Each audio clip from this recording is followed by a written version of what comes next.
headphones any louder, or is that good? This sounds fine. Cool. That was tricky to figure out too at first. God dang headphones. I'll bet.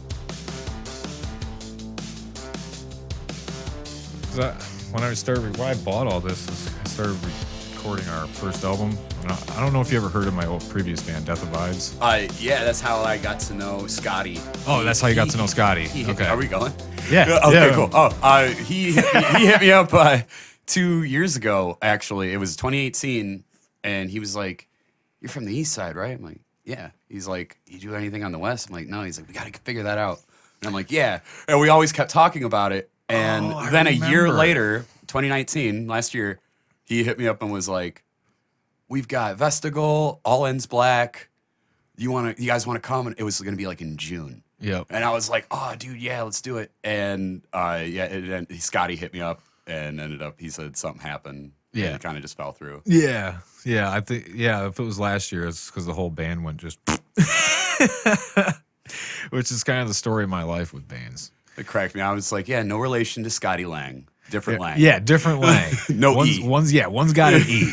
Yeah, I know, and I always got him staring at me up there in the corner of the room right there. He's Mr. Lang. Mr. Dude, he's Rob Langford. I was gonna say he looks like Rob Halford. Or Halford. Yeah. I said Rob Langford. I always call him Officer Langford because of that, because he looks like a cop. Dude, he's intimidating in that He photo can be. there. He can be until you meet him and you're like, oh, you're not very intimidating. Hey, we say I'm short. Yeah, Scotty's got us beat. Represent the hobbits. That's what I do. Yeah, so anyways, I bought all this because I was going to try to my mic's a little hot. To record our own album. And that was very... Have you ever tried doing that?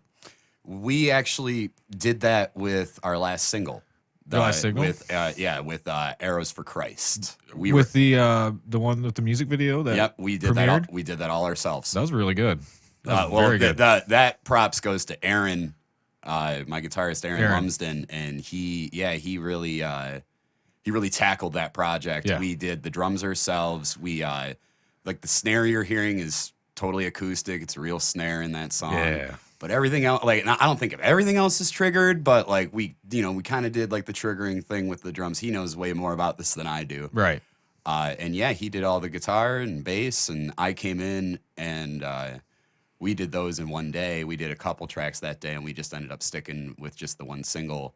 And no, like he had me set up, he had like the classic, like the Shure SMB or whatever in front of me. Yeah. And then he had like this other microphone like back here. Because like when I'm screaming, I'm kind of like... Oh, to kind of get that natural reverb or natural echo or something like to it. He knows way more about the recording process than me, but yeah, it worked out. We did like literally almost all of that was on my first run through. Everything else was just me going through and fixing this and that, maybe adding like a lot of the gang layering of me.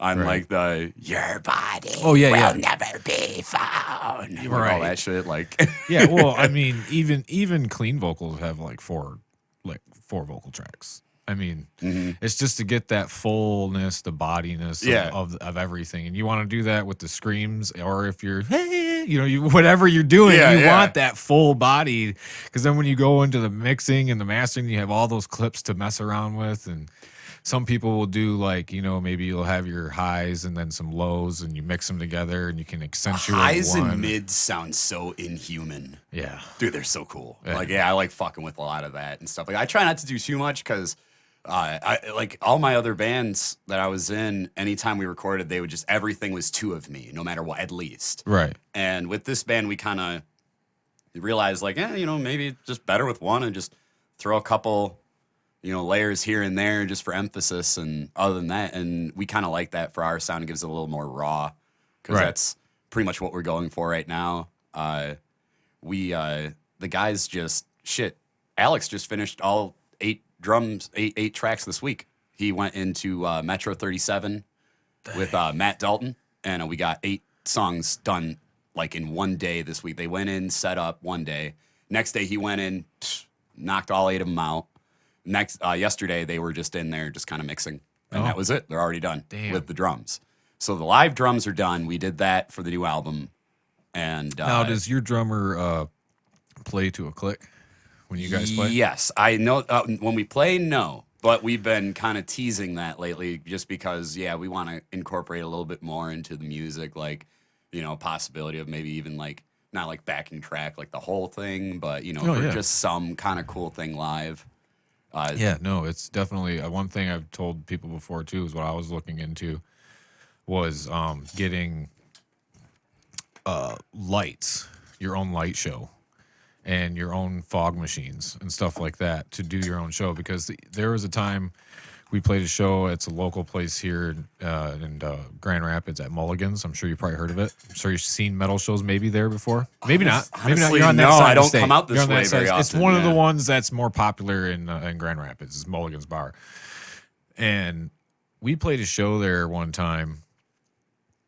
And sorry, I love the smell of coffee. I hate coffee. I don't like drinking it, but I love the smell of coffee. You're the first person to bring fresh hot coffee on the podcast. Like, reminds me back when I was working at Tim Hortons. I'm like, dude, and I always put a smell. You can't just do like the recommended scoops. I always do like, I feel Joe Rogan when he was like, I'm making speed. Yeah, that's what I fucking do. Right.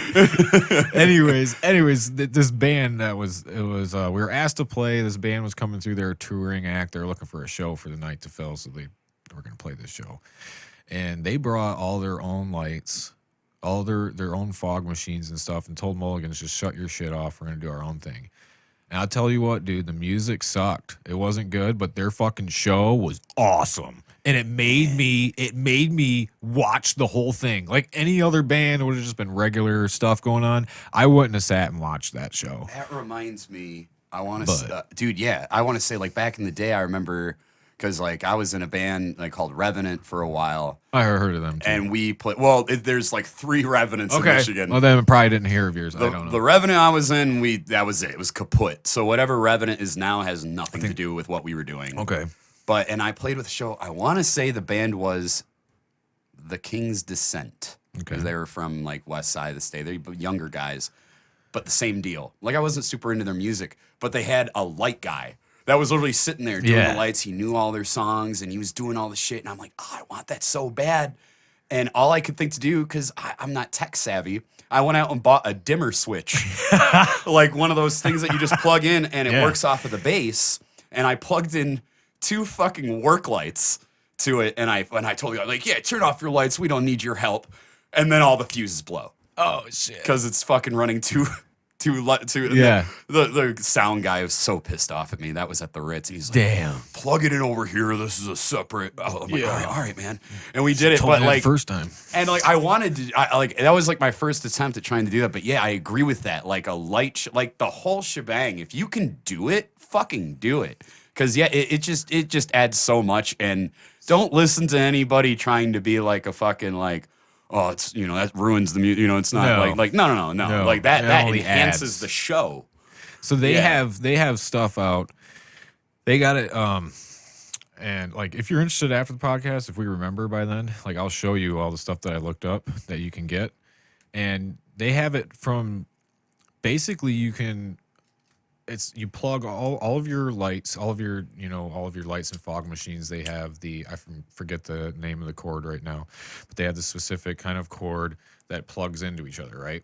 So it all plugs into this main source, and they have it down where you can run that to like even a guitar pedal. You can just buy like a cheap pedal, and then you can hit the pedal as you're playing to make certain sequences of lights and or fog and stuff to go off. Or you can hook it up to like a MIDI, a MIDI drum pad. So you got like a little square thing. You got 6 pads, 6, 7, 8 pads on it.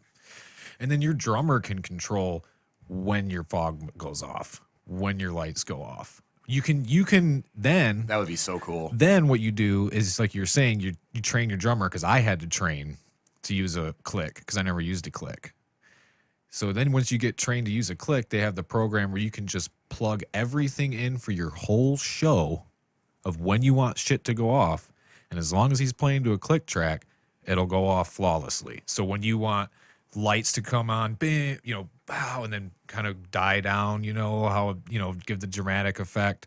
Or they got the fog machines where the fog shoots straight up and light comes out from under it. That's what that band had I was referencing to. They had one on each side of the stage. Dude. Do you remember the light Killer. Remember the light up stand boxes people were doing for a while? Yep. Those were cool. Yeah. Like especially with like I could imagine with like a fog. If you could Right. like have like a fog come up from that as well, and they had like do it on a pressure switch. Oh yeah, So or that you'd even step just on it? have like the regular old fog spitter inside that box with like little holes around it so it comes out with the light. Yeah, that'd be cool too. Dude. And you can hook all that shit up and have it run for your whole show. Like as long as he's playing to a click, it'll go off flawlessly. And that's what I was prepping to do for my last band. I was prepping to make that investment because you have to stand out. It is expensive out here because everybody's got to get all your pieces and shit like that. Not even everybody else. As long as everybody else is keeping time with the drummer, because the drummer is the one that sets the pace. You got to keep up with the drummer. Right. That's the way I've always played it. You know, you can keep up with me. That's why I was prepping with the click and everything. Yeah. So as long as he's on and everybody knows where they're at and there was where songs are coming next and whatever, nobody else even. It's just the drummer with his earpiece hooked up to this DVI thing, and you got it. Awesome, man. Awesome. Dude, I'm smoking you out in here. No, it's fine, dude. It's like it's a worthwhile investment. Aaron and I were just talking about that. I'm gonna bring the fan over here a little bit closer. All right. Now, Aaron and I we were just talking about that, try to maybe start playing to a click, and then that way we can start doing things like that. Right.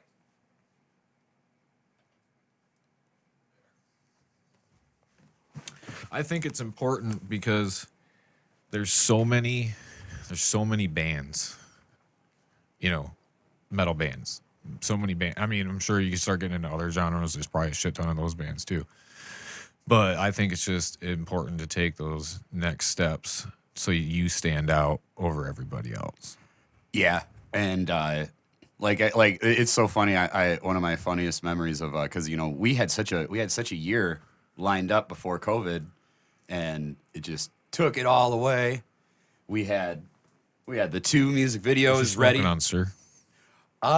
This says Frosted Orange Juice 3-pack, 18%. That's what that guy says. 18%? That's what that says. It says not super strong. Frosted orange juice. Oh. It does taste like orange. Oh. Wow. But no, so this year, we filmed last year in November, we filmed the 2 Curious. music videos. videos. Yeah, sure. You want one? I mean, I'm not going to take one of your whole joints. You can have one. Unless you're worried about COVID or whatever. Just out of, why not? Let's not share germs, but okay. I'll share doobs though. That's fine. But I got some to smoke later too, so. There you go. And I got more. And I got and I got another one as well. I forgot to ask that question beforehand, so. Oh, you're good. But so last year we finished recording and we had the EP done. And we're like, okay, we want to release it, at least by February. And we hit up Alex Zarek from Chicago. So this is for your latest single? This was for the EP that we just released this year as well. Okay. And we did the 2 music videos with Alex Zarek. We filmed them in the same day. Really? Yep. We did one in the top of the barn and with me and my Glock in the silo. Okay. Because that whole song is basically about a father lamenting the death of his son, and that's like that. So this whole too much of a play on basically the terms of suicide.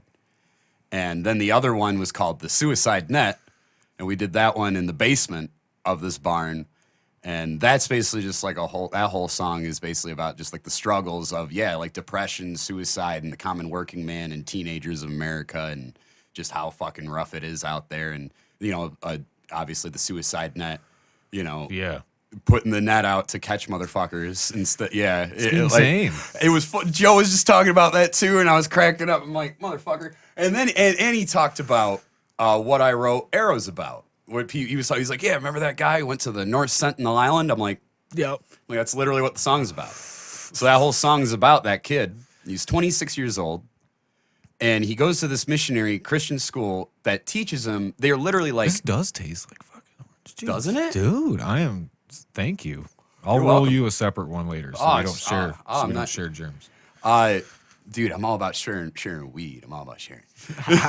Sharing is caring. But and they looked into it. This school is literally dressing up their counselors like in loincloths and spears and making mock villages for these kids to learn to try to convert them to Christianity. Arguably stupid. And it's just, and dangerous. Obviously the kid lost his life. That's like basically the whole reason I wrote the song. Like the kid didn't need to die. Like it's so ridiculous.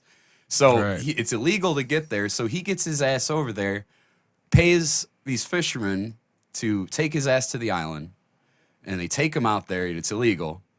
And he's writing in his diary the whole time. I perverted like a lot of his diary entries in the lyrics. And so the first day he goes there, he's trying to talk to them, and one of them pulls out a knife, freaks him out, and he runs back to the boat. So the next day, he writes in his diary, he goes the next day, he's holding this Bible to his chest, and he's like singing a hymn to him. That's in the video, right? Yeah. And they literally shot the arrow into his chest right then and there. That didn't kill him, but that scared the fuck out of him. He ran back. Yeah. So he writes in his diary, like one last time, like, Lord, is this island Satan's last stronghold? I feel it's worthwhile to declare Christianity to these people. And it's in his mind, he was doing such a good thing, but it was just so stupid. And he goes there, and that was it. The fishermen didn't see what happened, but they see him dragged across the sand, and they just buried his ass right there. The government was not able to safely retrieve the body. And that is actually one of the last things he put in his diary was, if I get killed, don't retrieve my body. They didn't. Right. Yeah. And so I love that. So that was something that I had written. That was the first song we wrote in 7-string. Like the whole EP is all in 6-string. Okay. So I'm a dumb singer, so I forget the key.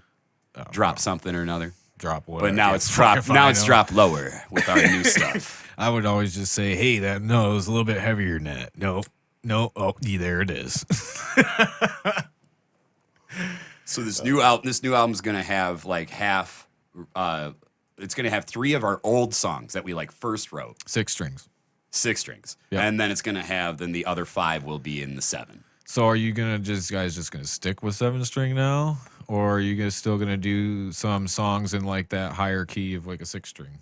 We've never had like any restriction to what It's probably just a matter of convenience. Live is why it took us so long to finally start because it's like we got to write more in it because it's like no one likes watching the local band take their and like switch guitar and they have to tune and like so like we're trying to like get all that process. We had to practice doing all of that. I did that in a 2-piece band. I was in a 2-piece band, and this motherfucker. One guy playing guitar, he'd bring his rack, and we played 6-string, we played 7-string. He had a fucking 8-string. We only played one song on the son of a bitch, but it sounded cool. Yeah, I'm about it. Backups for everything. So when he would switch his guitar, we'd try to make sure everything's tuned first, but you gotta check. And I would just do like a little drum solo or something, or he'd just yell into the microphone bullshit obscenities and whatever, as they're getting ready. I say, if the music calls for it, go for it. Yeah. That intrigues me more, honestly, for me. That's for me, though. But again, I'm a music guy, played music, so maybe that's why it interests me more to a common fan. But, most of our fans and stuff, they all play music too. So to me, it's like, I don't know. Ooh, what are they doing? Oh, they're switching guitars. Oh, cool. I do like that too. No, I see what you're saying, though. But yeah, like we wanted to make sure that it was tight. Yes, nice, tight, smooth. Yeah, and we were able to do that for the EP release show, February 22nd of this year. Hey, and then that was it. After that show, we had a couple other shows lined up. They all got gone. That's why I'm wearing my Korn shirt, because it was the only fucking concert I got to see this year in honor of 2020 dying. Got to see Korn and Breaking Benjamin in January. I got to see Korn a couple times. Last time I saw them was with, was that the Rob Zombie? Ooh, that would have been better. I think I did go to that. I'm so bad. Like, I've seen so many, and that was at Pine Knob, and there's just, I've seen so many fucking shows there. Yeah. That it just all mixes in. Yeah, you can tell you're a veteran when you say Pine Knob. I don't know. Maybe I'm trying to be too hipster about it because, of course, I know it is DTE, but I hate saying it. I hate it. The DTE. I know. Well, how old are you, man? I'm 33. 33? Oh, I'm 30. So when was your first concert? When was the first time? Okay, let's just narrow it down. When was the first time you went to Pine Knob or DTE?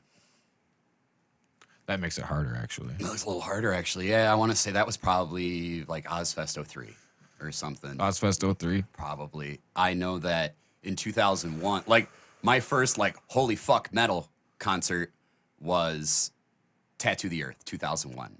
Okay. And that was with that was an all-day event, 2 stages in a parking lot. So you were like 14. I was like 13, something like 14. that. Yeah. Yeah. And 2001, I was a freshman in high school, and that was when I started my first band. Really? And yeah. After that or right before you went? right after around you're there. like, I'm fucking starting a band. This is cool. I don't exactly remember how it started. It was a band that I joined. They were younger. They were 1 year younger than me. Now, was that vocals? You were like immediately, I'm going to be I've always been vocals, and it was because we went to a Rob Zombie show. Me and this dude, like I was a loser, had no friends in middle school, and I'm like, someone needs to come with me to this Rob Zombie show coming up, and I get the one guy who's wearing like metal shirts to school, and he ended up being a guitarist in a band, and we ended up jamming. We thought of the name Forgotten Future, and we ran with that. That's not bad. I've heard some shitty first band names on here so far. We ran with that. Well, I think at first, because I want to say it's still behind the Token Lounge, you can find us tagging our first idea for the name. So the first idea was horrible. What was that? Psycho Cloud Red. Psycho Cloud Red. Wasn't even my idea. A kid from class was like, you should name your band Psycho Cloud Red. I'm like, that's actually a good idea. Can we really use that? And we were going to do sign off on this year, please? Right. So I know that ass haunting me 10 years down the road. If you go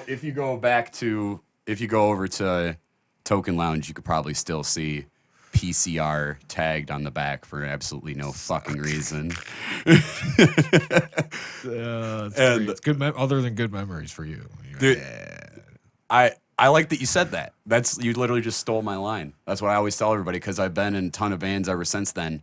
I have nothing to show for it but good memories. Like, I don't even have an album. Like, I got like nothing to show for it. Like, we just, this is before it was like, oh, CD baby, just upload the song. It's everywhere forever. Yeah, like, you know what I mean? Like, that was back when, we made a CD. Did you keep it? No. Darn. Yeah. Like, or well, those are tape gone. deck. Yeah, those are gone. Well, I never did tape. You never did tape? No, just CDs. No, I remember. We weren't that true black. I remember we're like, we need to record this so we can remember or listen to it. I want to listen to it. And I had this fucking square or rectangle fucking little tape recorder. Put the tape in, play and record, fucking play, listen to it back. That's how we did it at first. That was just probably because we didn't have the money for anything. So I was like, I don't even know where I got that thing from. Honestly, I still don't know where it came from. But it was just there, and we used it. We recorded in. I can just say it now. I have the clout. I see that word being thrown around a lot lately. Clout. Well, I have the clout to say I use a tape recorder. Yeah, I'm trying to keep up with new slang. I do feel old sometimes, but no, I know that clout is like, it's hard for like. I know what it's been around, flexing for clout or whatever. You're I don't know, I probably just said that wrong. Yeah. your clout. I guess I can't put a word to it right now because we just got high. But I was gonna say that was pretty good. That was pretty good herb. Yeah, it's not bad, dude. It tastes like fucking oranges. It straight up tastes like fucking orange juice. Most of the time it doesn't. Most of the time it doesn't taste like what it says it is. No. It'll be strawberry cough or something. It's like shout out to Motown Meds. There you go. You want some orange juice fucking pot? Get the frosted orange juice, dude. That's what's up. Dude, that's usually a pretty good brand too. Like premium pre-rolls, king size. Yeah. No, I'm so spoiled, man. Like, remember growing up, like smoking out of a broken inhaler with some tinfoil in it, you know? Yeah, or making the pop cans, just crushing the can down a little bit, poking some holes. There you go. That's how we got caught at Boy Scout camp, man. The one kid was supposed to get rid of it, just like put it in like a tree, like in the ledge of a tree. He wanted to save it. And then the next day, you know, after flag, we're like, we need you guys to wait. And we're like, fuck. Dude, we were so dumb, man. We made it out of everything. We had like this little vase. It was like plastic vase, and we're like smoking out of that. And then when my dad found all my little contraptions and shit, he's like, "You're so dumb." He's like, you should not be smoking out of that. That's fucking plastic, you idiot. You can't inhale plastic. I'm like, oh, okay. So just be smarter. I got it. What was the name of the stoner from Half Baked? That was the MacGyver stoner. Yeah, you'd make something out of anything. Yeah. Well, we were all, dude, we would do that, like, in a gravity bong, just get the bucket, cut the bottom off of a milk jug, Dude, yeah, we made one that had, again, we made one that you could use, a dry one where we taped a loaf of bread bag around the bottom, and then you just draw it out like that, and then hit it. You ever do the gas mask? No, I never did the gas mask. I kind of was like done with bongs and all that shit when the gas masks were coming around. At least my friends were getting them and shit, and I'm like, We made one out of a real gas mask. We would just tape the fuck out of like a steamroller and do it. Like, it worked out pretty good. The ones my buddy had, the huge long tube gravity bong, we had to use it in his tub. That fucking son of a bitch. I wasn't never the type that could just like clear. I'm not a beer chugger.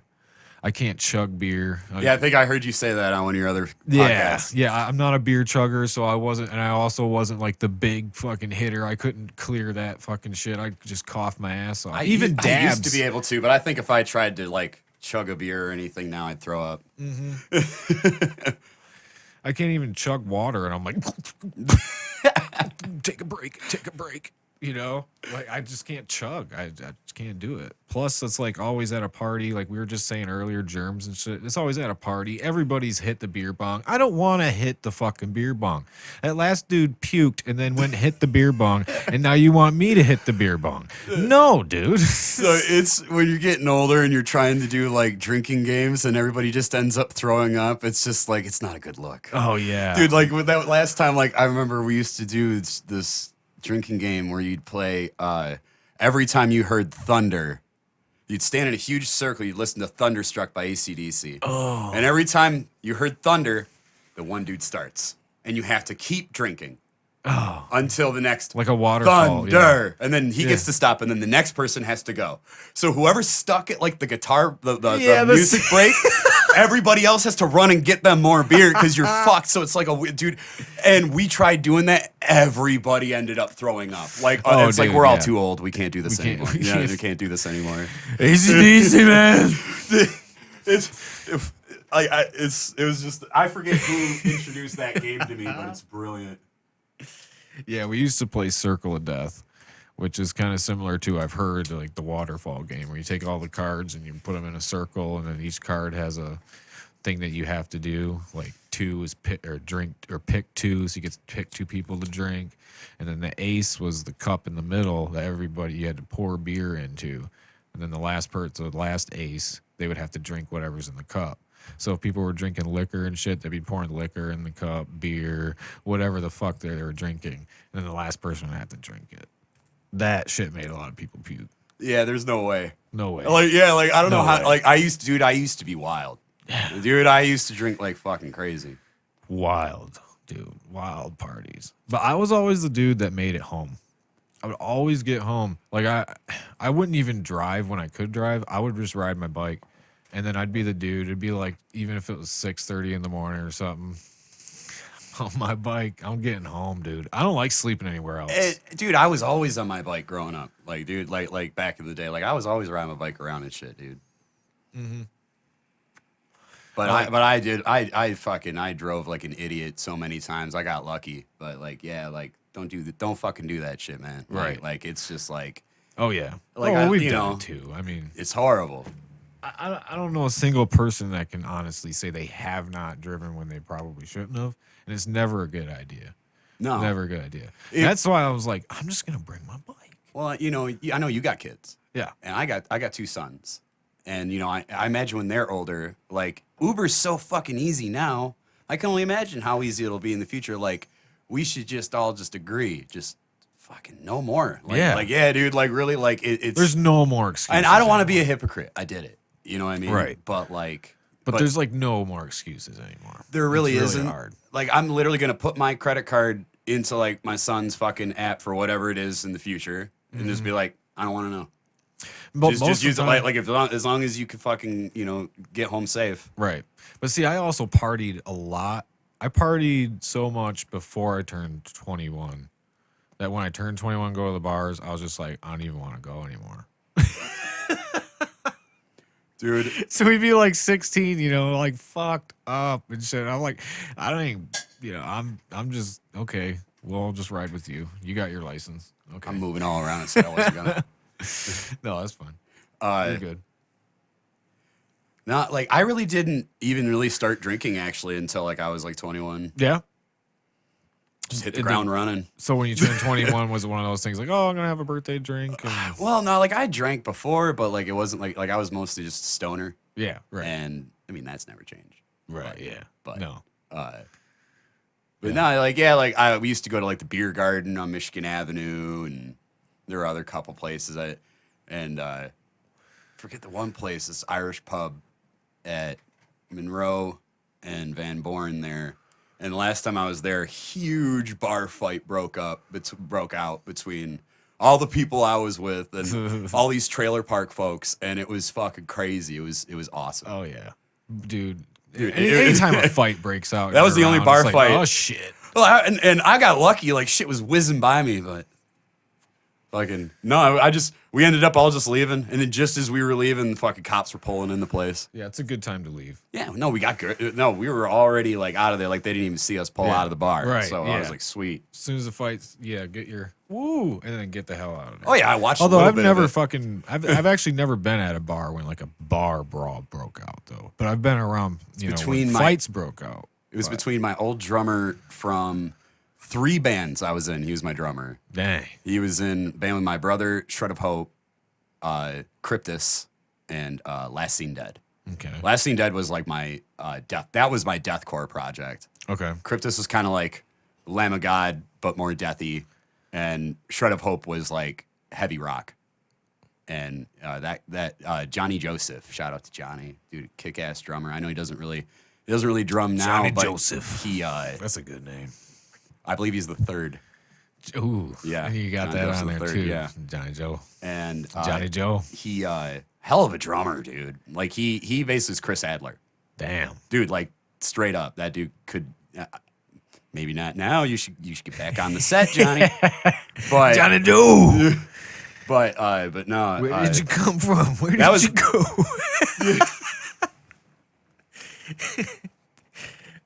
Whenever that fucking comes up, I laugh. LSD, Last Seen Dead. Yeah. That was a fun band. Yeah, there you go. Shout out to Jason Bowden. Jason Bowden, he does singles now. Like he'll do like Holiday, crazy like Yngwie Malmsteen. He'll probably laugh at me for saying that, but like just crazy shredding. He like does the shit and just like you gotta check that out if you haven't. I'll send you that shit. I'll send you that before I leave for sure. But no, we did. That was my first like music, like real good music video I ever did. Was that band? That's still on YouTube actually. Dang. Dude, that was fun. Nightmares Are the Best Part of My Day by Last Seen Dead. Dude. How many views has it got by now? Probably a couple thousand. Dang. It was old. Yeah, that was 9 years ago. Yeah, that was fucking 9 years ago because that just popped up on like my timeline. I was like, oh shit. Yeah, I love and that shit pops up and you look back and you're like, oh dang, I don't remember this. No, but cool. My biggest brag that I ever opened up for was Celtic Frost. Do you know Celtic Frost? I've heard of them. The one time, like it was seriously like they hadn't been here in like 20 years and they haven't been back since. I got to open that show at Harpo's in the black metal band Forgotten Future. Because that band started off as like new metal, and then my drummer just showed at practice like, we're black metal now. And we just wore corpse paint. We went full black metal. And we opened up for Dimmu Borgir. We got to open for Finn Troll and Leaves Eyes at iRock. That was fun. Got to do, but yeah, 1349, Sog, and Celtic Frost that night. And that night was fucking crazy. And that was 2006. So you were openers and then the tour package started and then them? Yeah, well, that's good. We got a U-Haul. We wasted. Was there any other locals on the bill? No, it's just us. Yeah, that's dude. The best. This is back in the day. Yeah. This was before the last management that had the side stage going in the back, which I played a few times. I never played side stage. I played main stage both times. which was nice, dude. 'Cause we heard this, that we heard the stories of he gonna get stuck on side stage. I'm like, oh well, we'll see. The best crowd I've ever had was on that side stage. Really? On that backstage. Cool. I didn't see where it was at, so I don't see where it would have been set up. That was Cryptus, like the Lamb of God Death Project, and that was for Cataclysm. Dude, okay, we had those are some big names. Dude, we sold like 60 tickets. Dude, we had like 3 mosh pits going, and as we were performing, I'm like standing up on that stupid bar that's there. So I'm standing up on the bar and I'm screaming at people. I was seeing people say "fuck it" and leave their spot like up by the stage to run to go mosh to mosh with everybody for our set. Yeah. And that was fuck their spot, and then when it ran, the band broke up not long after that.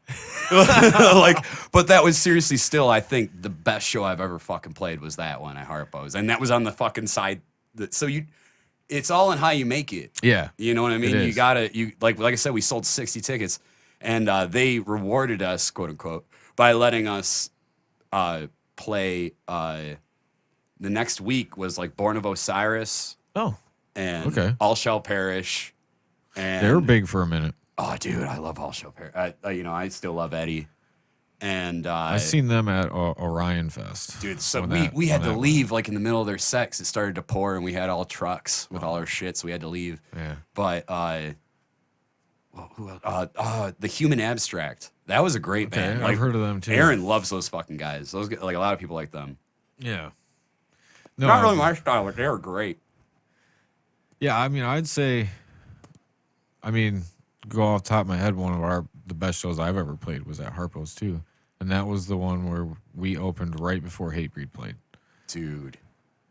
And that was at, what year was that? Like 2014 or something, or 2013? So that was 2014. So that was back when people came out. Yeah, dude. And we still got the video on YouTube too of when we played, and then when it was his sister that was filming when she zooms back out, and then you see everybody that was there. It coincides with like, okay, my memory's not fucked here. Like I'm not distorting it when I remember seeing all the people out there after you play, because that's what you remember that, and especially how Harpo's is that 2-tiered and shit. And I just seen everybody up top and on the bottom. Like I'll never forget that. Dude. I'll never forget that, and how they were just everybody was cheering for what we just played. That we just play in our basement all the time.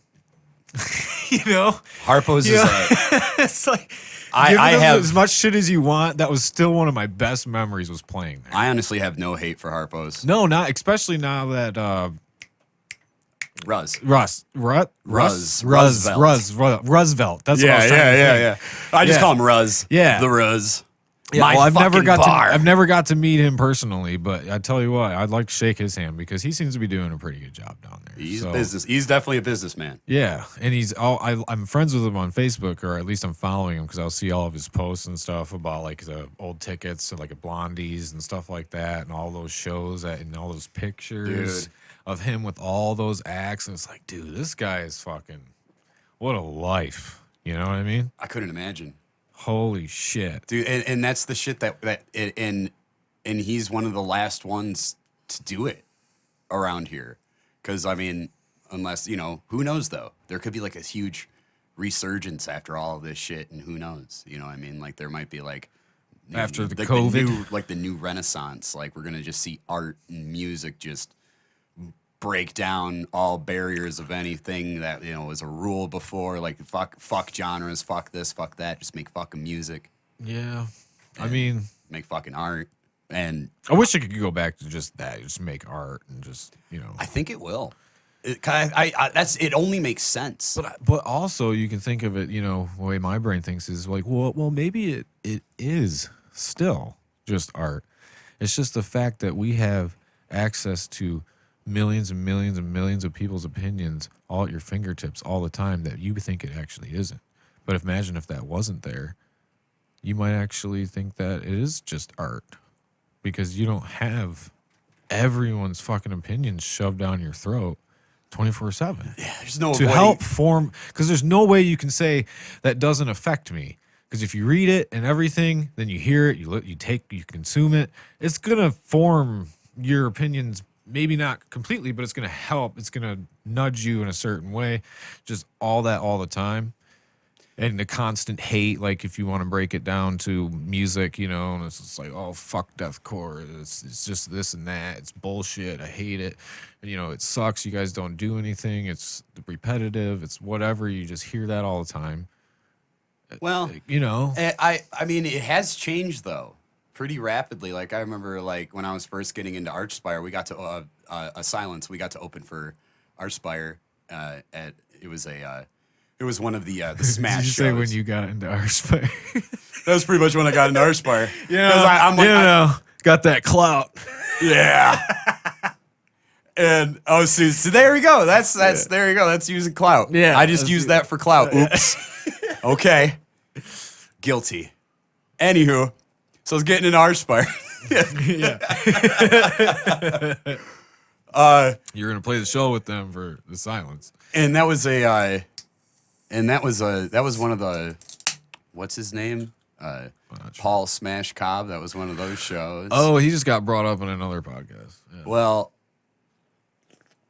I guess like why not put the dude on blast? Like he fucking. I honestly can't because it's all in you make the contract with him. Like for that show, it is. Like for that show, he told me, he was like, "All right, you guys went on. You got to sell 30 tickets." And I said, "We feel comfortable at 20." And he said, "Okay." Right. Did he? That was it. And we sold 20, and that was it. He didn't come to the show, which kind of bummed me out. Like it was a good show. The Kennedy Vale, they were right after us. They were awesome. They're from California. Okay. Origin was there. Archspire. Fucking Defeated Sanity, I think is what they're called. I forget. They're German. German. I can't even I don't know. It's German. 9. Yeah, no. And he didn't even come. Yeah. The dude wasn't even at the show. Yeah. Like he doesn't have to be, but I don't know. There's like a part of you that kind of like gets a little butthurt where it's like, dude, like you're not even gonna come. Like who the hell did you turn the tickets into? I had to go. I had to bring it to his house. What? Well, I mean, I could have mailed it, but I was just like, fuck it. That's I'm weird. just gonna hand it to you. So like he was just there. Did you get a cut? His wife was there. No, I didn't get a cut. So you guys played for free that day? Pretty much. Right. On expensive gas. Right. Yeah. Well, I think when like we did it, it was like, yeah, it'd be like sell 30 tickets, and then you get 30 tickets to sell, and you can keep the rest. Insane roundabout way of saying it. But when I mentioned the show because I remember when I was, really into getting an Archspire there because I love their act and I fucking love their music and stuff. And so I follow him online. And he used to be such a troll, the singer. You know what I mean? You were talking about people's opinions and stuff like that always, all the time. Kind of like, no matter what, it does kind of like shit on the moment. And I get that. You know, he used to be the biggest troll. Like I remember, didn't he make like a GoFundMe to like get some singer vocal lessons? Like he was talking so much shit, and then all of a sudden he stopped. So I guess that's my point. Is like it's not. People realize it's not cool like anymore to just be obnoxious all the time, like online, like fucking around here and there is fine, like that's funny, But like when you're just literally just trolling just to troll all the time, it kind of loses its luster, and it's. I mean, I hate to like sound old, but like it's not professional. And it's just like, there's people that will make backup accounts just to shit post. Like, I don't think about those. My one got, banned. I'll be on this one, and then they'll like tag themselves in it, and they got people that will add them too because they want to keep up with just their shit posting, which is, I guess, is a little different from trolling. You're just posting bullshit, but. I don't know. I guess my point. I guess what I was thinking is just just you got the access there all the time, and people, are addicted to social media. I mean, I'm on it all the time because of the projects and stuff that I'm doing. I'm involved in YouTube all the time, and Facebook and Instagram, and trying to promote and do certain things and keeping up with what's going on, and just that's why like when we do this, I'm like. No phone. Yeah. Nothing. Same. No, that's why I was like, as soon as I got here, I'm gonna turn it off because I know that it fucks with it anyway. I was listening to the one people like, and you're like, no, you're totally getting a text or something, dude. Yeah. Like, like, I fucking know this shit, man. I know my system, and I know what's going on. I mean, there's still things that happen that I don't fucking know what the fuck's going on. I'm like, fuck. But dude, I don't know. you know, talking. I can't help but keep talking about music and No, stuff. yeah, but, that's dude, fine. Fucking, because so Asylence only started 5 years ago, and we you know, for that year we were just like kind of honing the craft. 2015-ish, around there. Yep, 2015, Okay. and we kind of came around. And we were just doing a couple shows here and there at the Maidstone. Rest in peace. Yeah, that was. I got to play there one time. That was a Little diamond in awesome- the rough, man. Yeah, it was awesome. I really- stage sound and everything. It was a fucking And killer. They didn't. You made your money there. Yeah, They were like, we keep the bar, but you keep the door. And they provide a sound guy, which, you know, knew the system. And he was Yeah. usually pretty good. They didn't fuck over anybody, no. you know? And Even if there was like when we played there, it wasn't like the greatest turnout, but you know we're from out of town anyways. So I'm like, I don't know what to expect, and you know they still fucking made it a quality ass show with the lights and the sound. nah, it was awesome. it got a bad rep, and it's such a shame. I don't understand why it did. So why And did it get a bad rep?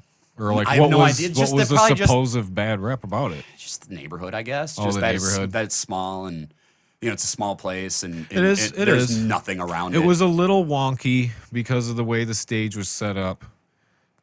Faced that wall where the sound guy would be in, and then it would come down and then go. Then it would open up more. So the crowd is a little more this way. yeah, I mean a little wonky, but nothing that you know. If that was like the main It's concern, a cool little stage. But if that was the main concern, and they really wanted to do something about it, they could have just turned that stage a little bit, I guess. But it had the pillars. You're working with what you got, man. Yeah. You know, and you're making it fucking quality for what it is. It should have been one of those niche spots where it was like, let's just go pack the Maidstone. I'm telling you, man. I How is tried. it? You know, I was able you to. can pack that place. I was able to once, and honestly, all the shout out on that goes to my boys in Archthrone okay. because I like found them online, and because it was my first show putting together. This is a silent show. This is a heavy metal harvest. I put think that I together. remember that. I think I remember was seeing posting something the about fuck that. out Yeah, of it. And And we had, and so I had never. This is the first time I found Throne, and I had never even heard of them before. And I found them. And I'm like, holy shit, these guys are fucking awesome. And I hit Right. them up, and they're like, and I asked them if they would do it, and I want to say they were just like, sure, no problem. I'm like, sweet. So I got Throne and Archthrone. They were stoked to do it, and they're right around the corner from there. They're all from Westland, right. which is right by there. Yep. And then I got Mutilatred from Ohio. They asked me for a guarantee, and it wasn't even much. But I was like, I'm not gonna lie to you. I can't give you a guarantee. I'm like, I Right. don't have, I don't have. And they're like, that's fine, we'll play. And I was actually able to give them more than their guarantee, actually, because we packed the place. But like I Right. said, a lot of that goes to Archthrone because they had all their friends there, like their family came, like, Right. it's like, dude, they were, they're younger guys. And that was, dude, and honestly, like we did pretty good ourselves, but man, like that was a hell of a show. Like it honestly. Well, and how like far said, are you guys from out of that area? Not far. Yeah. My guys are farther. Aaron lives in like Lapeer, Oh, okay. Yeah, it's way up by the thumb. and I think Rick's. But you guys play down there, so I Yeah. mean, you guys, I'm sure had somewhat of a draw, and then Throne is a draw, and then you got the out of towner coming in like they're Tell like, me, okay, like when we did that's that, not that a bad was show. That was like when Throne was like really coming out and playing shows. Like that was when Yeah. we landed that sweet show. What was it? They opened. There was something awesome. Was that Cannibal Corpse? I'm not sure. But yeah, That's they. probably about you. This was last year, it was right? like- You're saying? I want to say it was 2 years ago. Oh, it was 2 years ago. Yeah. Because I think I heard of started hearing the Throne last year. Is when I kind of like was Dude, like they're they were killer. They're killer. entering my radar a lot. But where are they out of again? They are. I wanna say it's I want to say I want to say Westland. Oh, so they're over on that side of the state then. I want to say they're over that way. I could be totally wrong, but I knew they weren't super far from the Stone, so they're close to Yipsy. I looked at where they're all from before. Like when I was asking bands, I was trying to be reasonable on Right. like who was close enough. Right. Because like I literally had a list of people I wanted to play, and all of them had to bail on me. So I was like, oh, all right, well, I'll just find somebody. Fuck it. Yeah. And so I just went diving for new people, and I found it, and it worked out really great. That was Archthrone's first show, and they've been playing. They played a couple. They played like Bruise and Bruise, and they did like a bunch of other stuff after that. Yeah, and we they, played that one too. That was fun. I was there. Yeah. I was there for that. Okay, maybe did we meet there? I think I possible. might have met you like one time. I think Scotty probably introduced us because Scotty, go back, all the way back to that. Scotty was telling me, he's like, we need to get Asylence on our show, and I'm like, okay, because I did like everything in that damn band. Scotty will tell you too. Hell yeah. And you know, if it would have went further, Scotty was gonna definitely be helping out because he's that way. He's very helpful person. You got a problem, he was gonna help you solve it. But yeah, and I'm like, okay, we gotta get them on a show, and I'm like booking shows like really far out because I'm trying to be on top of shit. Because when you got because I was doing the album, I was like, fuck, man. And yeah, we were talking about getting you guys on a show or getting you on a show with us, like trying to plan one over here. And yeah, we wanted to play over here too. Yeah, because we've never. That's been probably over what here. he was talking about when he was like, okay. Yeah, Vestigal June, and All In's Black and you guys. Yeah. Death Bites. Yes, that was going to be at Mulligan's. I do remember that now because All In's Black. The first time you said it, I was like, All In's Black. Did I really ask them? And I was like, oh yeah, I did ask Doug if they wanted to play because they haven't been playing much. They were one of those bands. I don't know if you ever heard of them, but they're out of the Lansing area. They were out of the Lansing area. They've been playing a while. And when I first seen them, we got to play 2 shows in Lansing. Did you? Where at? At the Loft with Recorruptor, From Blue to Gray. I want to say maybe Vestigal was there too. I forget. Vagisil? Vagisil.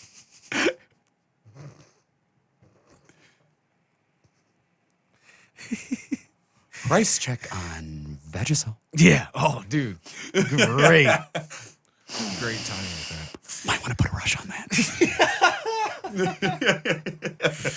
Oh, I fucking love Jim Carrey, dude. That was the best thing about Biden winning is now we got like however long he's actually in office, we have Jim Carrey on SNL. I am thankful for that. Because I don't really like sit down and watch SNL, but I watch all the clips, on YouTube and stuff when I have time. Same. Dude, yeah, who's got the time, man? Yeah, block out nobody fucking does that anymore. Mm-mm. No, TiVo, fucking whatever it was called when that came out, ruined that shit.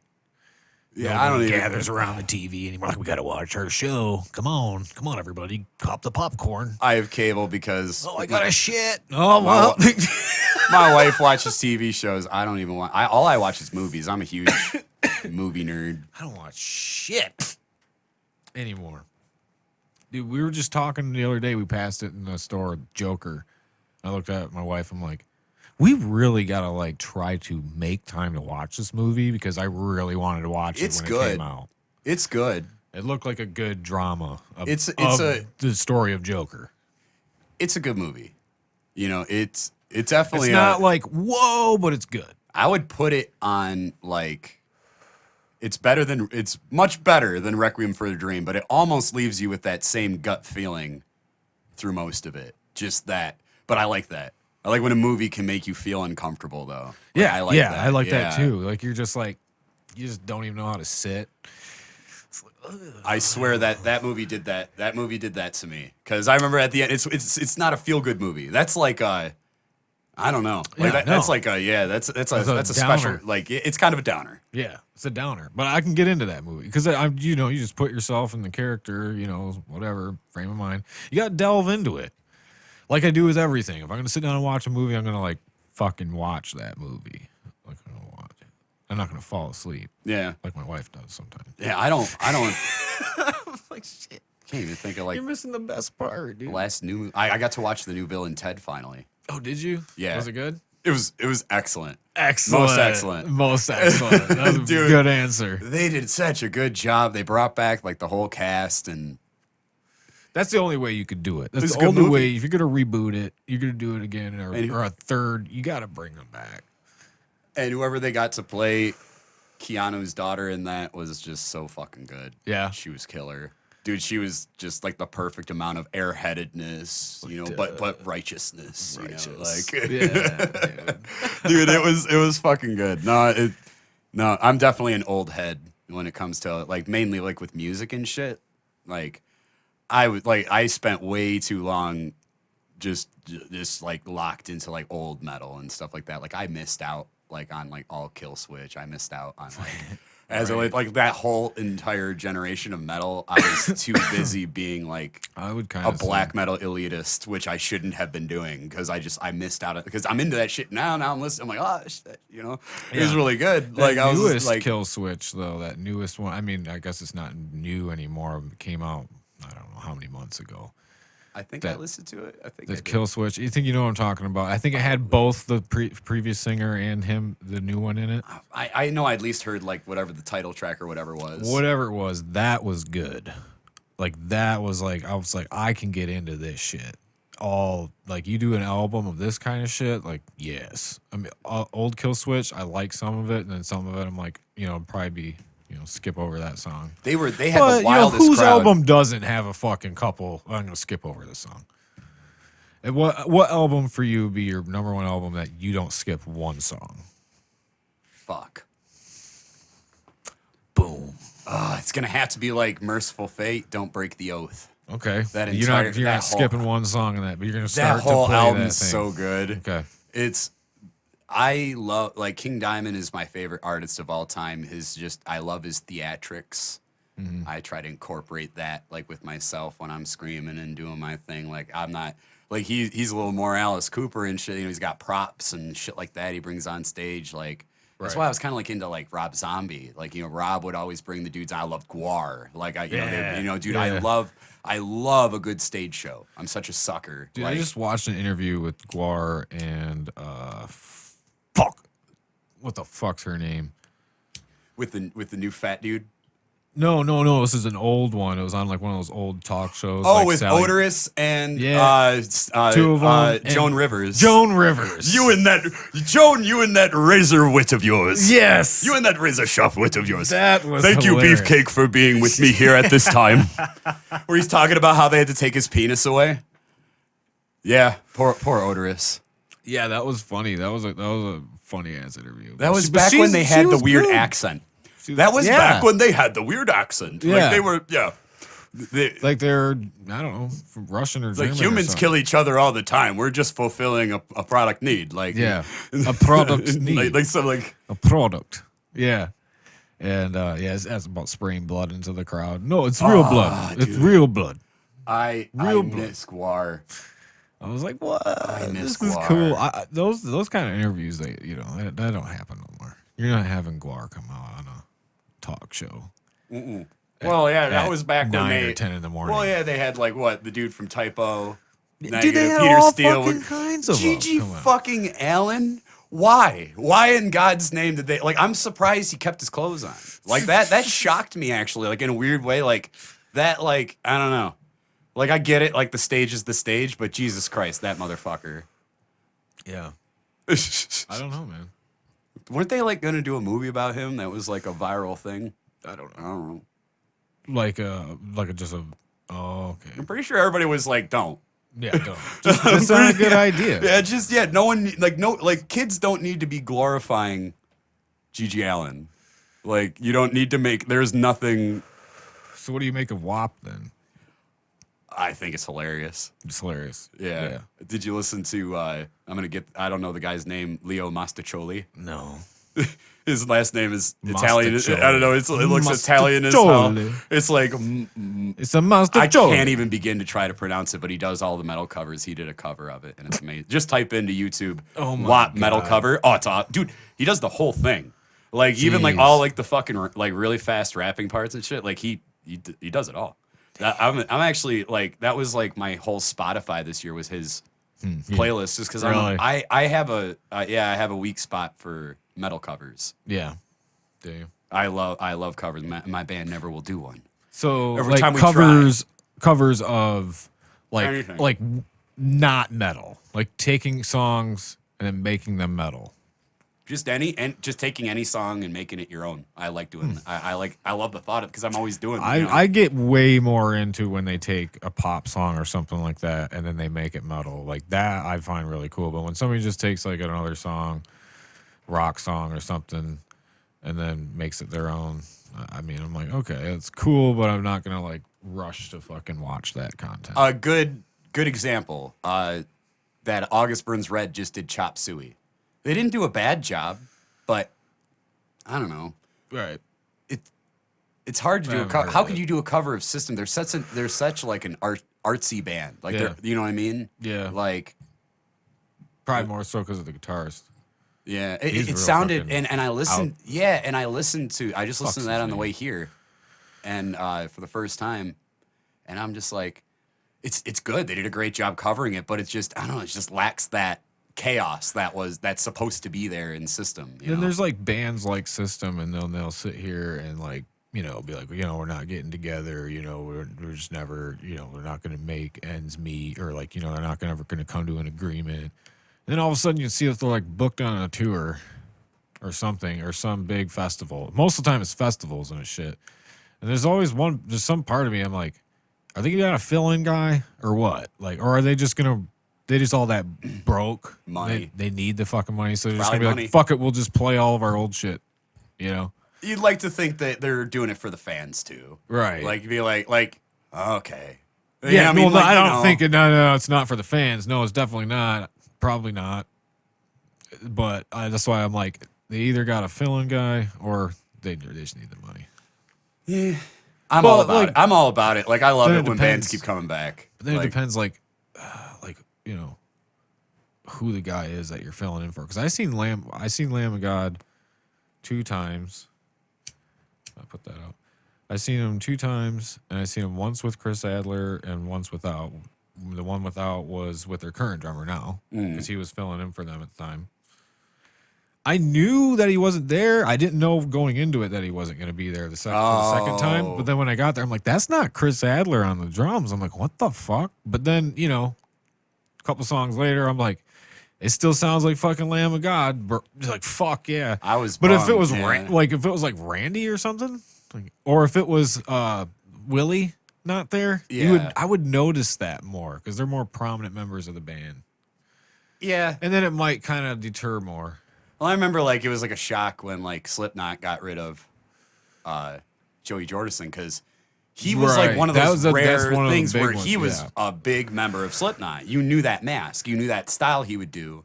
Yeah. And back when he started, like, no one was, doing what he was doing, like, and being taken so seriously. Right. Like the blast beats and such like that. Like, and it's so funny. Like, I remember, like, when everybody was talking, like, I was getting all memed and shit, like, a couple years ago. People were like, dude, Slipknot was blasting all through Iowa. I listened to the album again. I'm like, they were.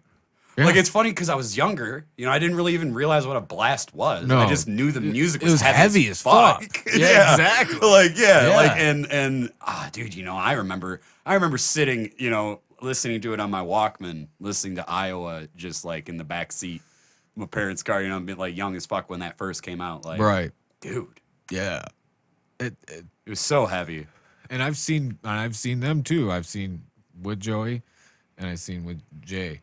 Tattoo the Earth 2001, they headlined. And that was before Iowa. So you seen them 0 and 01, dude. They were all orange old school jumpsuits. Shit, no wonder why you went and started a band afterwards. Clown fucking Sean climbed up on the goddamn lights. Damn. On the fucking thing. Hung himself upside down and just was headbanging to the sun. Yeah. And then he was really slowly climbed back fucking down. Like, that was back when they were really wild, man. Like, they were wild. And it was so much. And before them was Slayer. Before them was Sepultura. Like I said, 2001. Oh, they're a fucking kick-ass. They're one of those ones I fucking always... Mudvayne was there. That was the LD50 tour.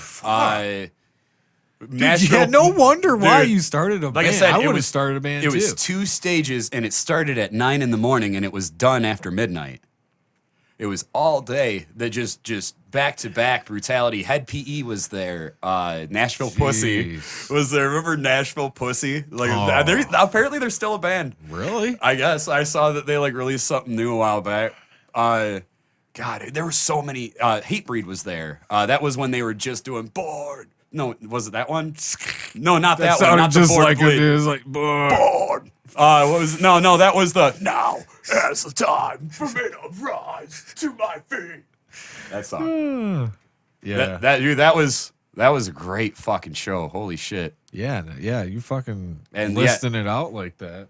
Well, dude, it was heavy as fuck. And I was such Oh man. dude, I was such a pussy back then. You know, I was a kid. I didn't know it better. I wore a Bush shirt. Bush. Now, because I had seen them at 89X Stole Christmas or whatever, and I straight up, I was so young that I thought they were cool. But not only was this a Bush shirt, I'm pretty sure, like, it had my man on there with his hair slicked back. Oh my god. Like, pretty boy as fuck. So it was the gayest shirt I could be wearing. Oh. And I wore that to tattoo. And I'm like, Dad, you got to let me buy a shirt, like, right away when we get in here. Because I already have people, like, in line and shit, laughing at me. Yeah. I'm a little 12-year-old kid, like, fuck, dude. fuck. Son of a bitch. Then you like know. That's the word that you come to the realization. You're like, No, they made sure I knew. Fuck. They were teaching me. You got to learn. Yeah. You got to fucking learn. I don't know. Well, and then what's worse? Or you come to the realization by yourself, and you're like, oh fuck. But like that's the thing is no one like no. You know, I was a kid, you know, like so It's like your no one's worst gonna nightmare somewhere around that age. You're like, fuck. I'm a poser. Yeah. Shit. I'm definitely not fitting in right now. Visit the merch station now. Somebody buy me a shirt. Dude, and I need to fit in. I went and bought the old people equal shit shirt, and my dad was like, I'm gonna throw that out right now. I'm like, God damn it. I'm gonna throw So I had to like run back. It. Go get it. So, and the dude traded for me for like I think it was like another random Slipknot tour shirt that was there, which I don't even think I have anymore. Some girl probably took it, you know. Yeah. Went the way of the hoodie. So what do you when you're at a show, do you buy your merch first, in the middle, or do you buy it last? First. Do you I do like kind of in the middle.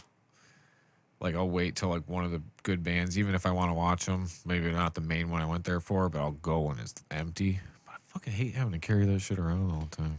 Yeah. That's what sucks about like buying it first. It's like, fuck, now I gotta carry this sumbitch around here.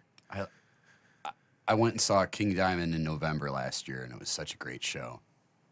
And he had the new single from his new album coming out, Masquerade of Madness. Mm-hmm. And I'm like, oh, it's awesome. So I buy the hoodie. They have the hoodie there, and I bought the hoodie. Because you bought it first. They still haven't released that album. What? It's been over a year. I'm like, what? I love you, King, but it's pretty brazen to sell me a hoodie for a single for an album that you still haven't released yet. Now you should just hope he never releases it and you have that hoodie. Like it's for the single hoodie. Yeah, but the one that was never released, and you have the hoodie though. That's true.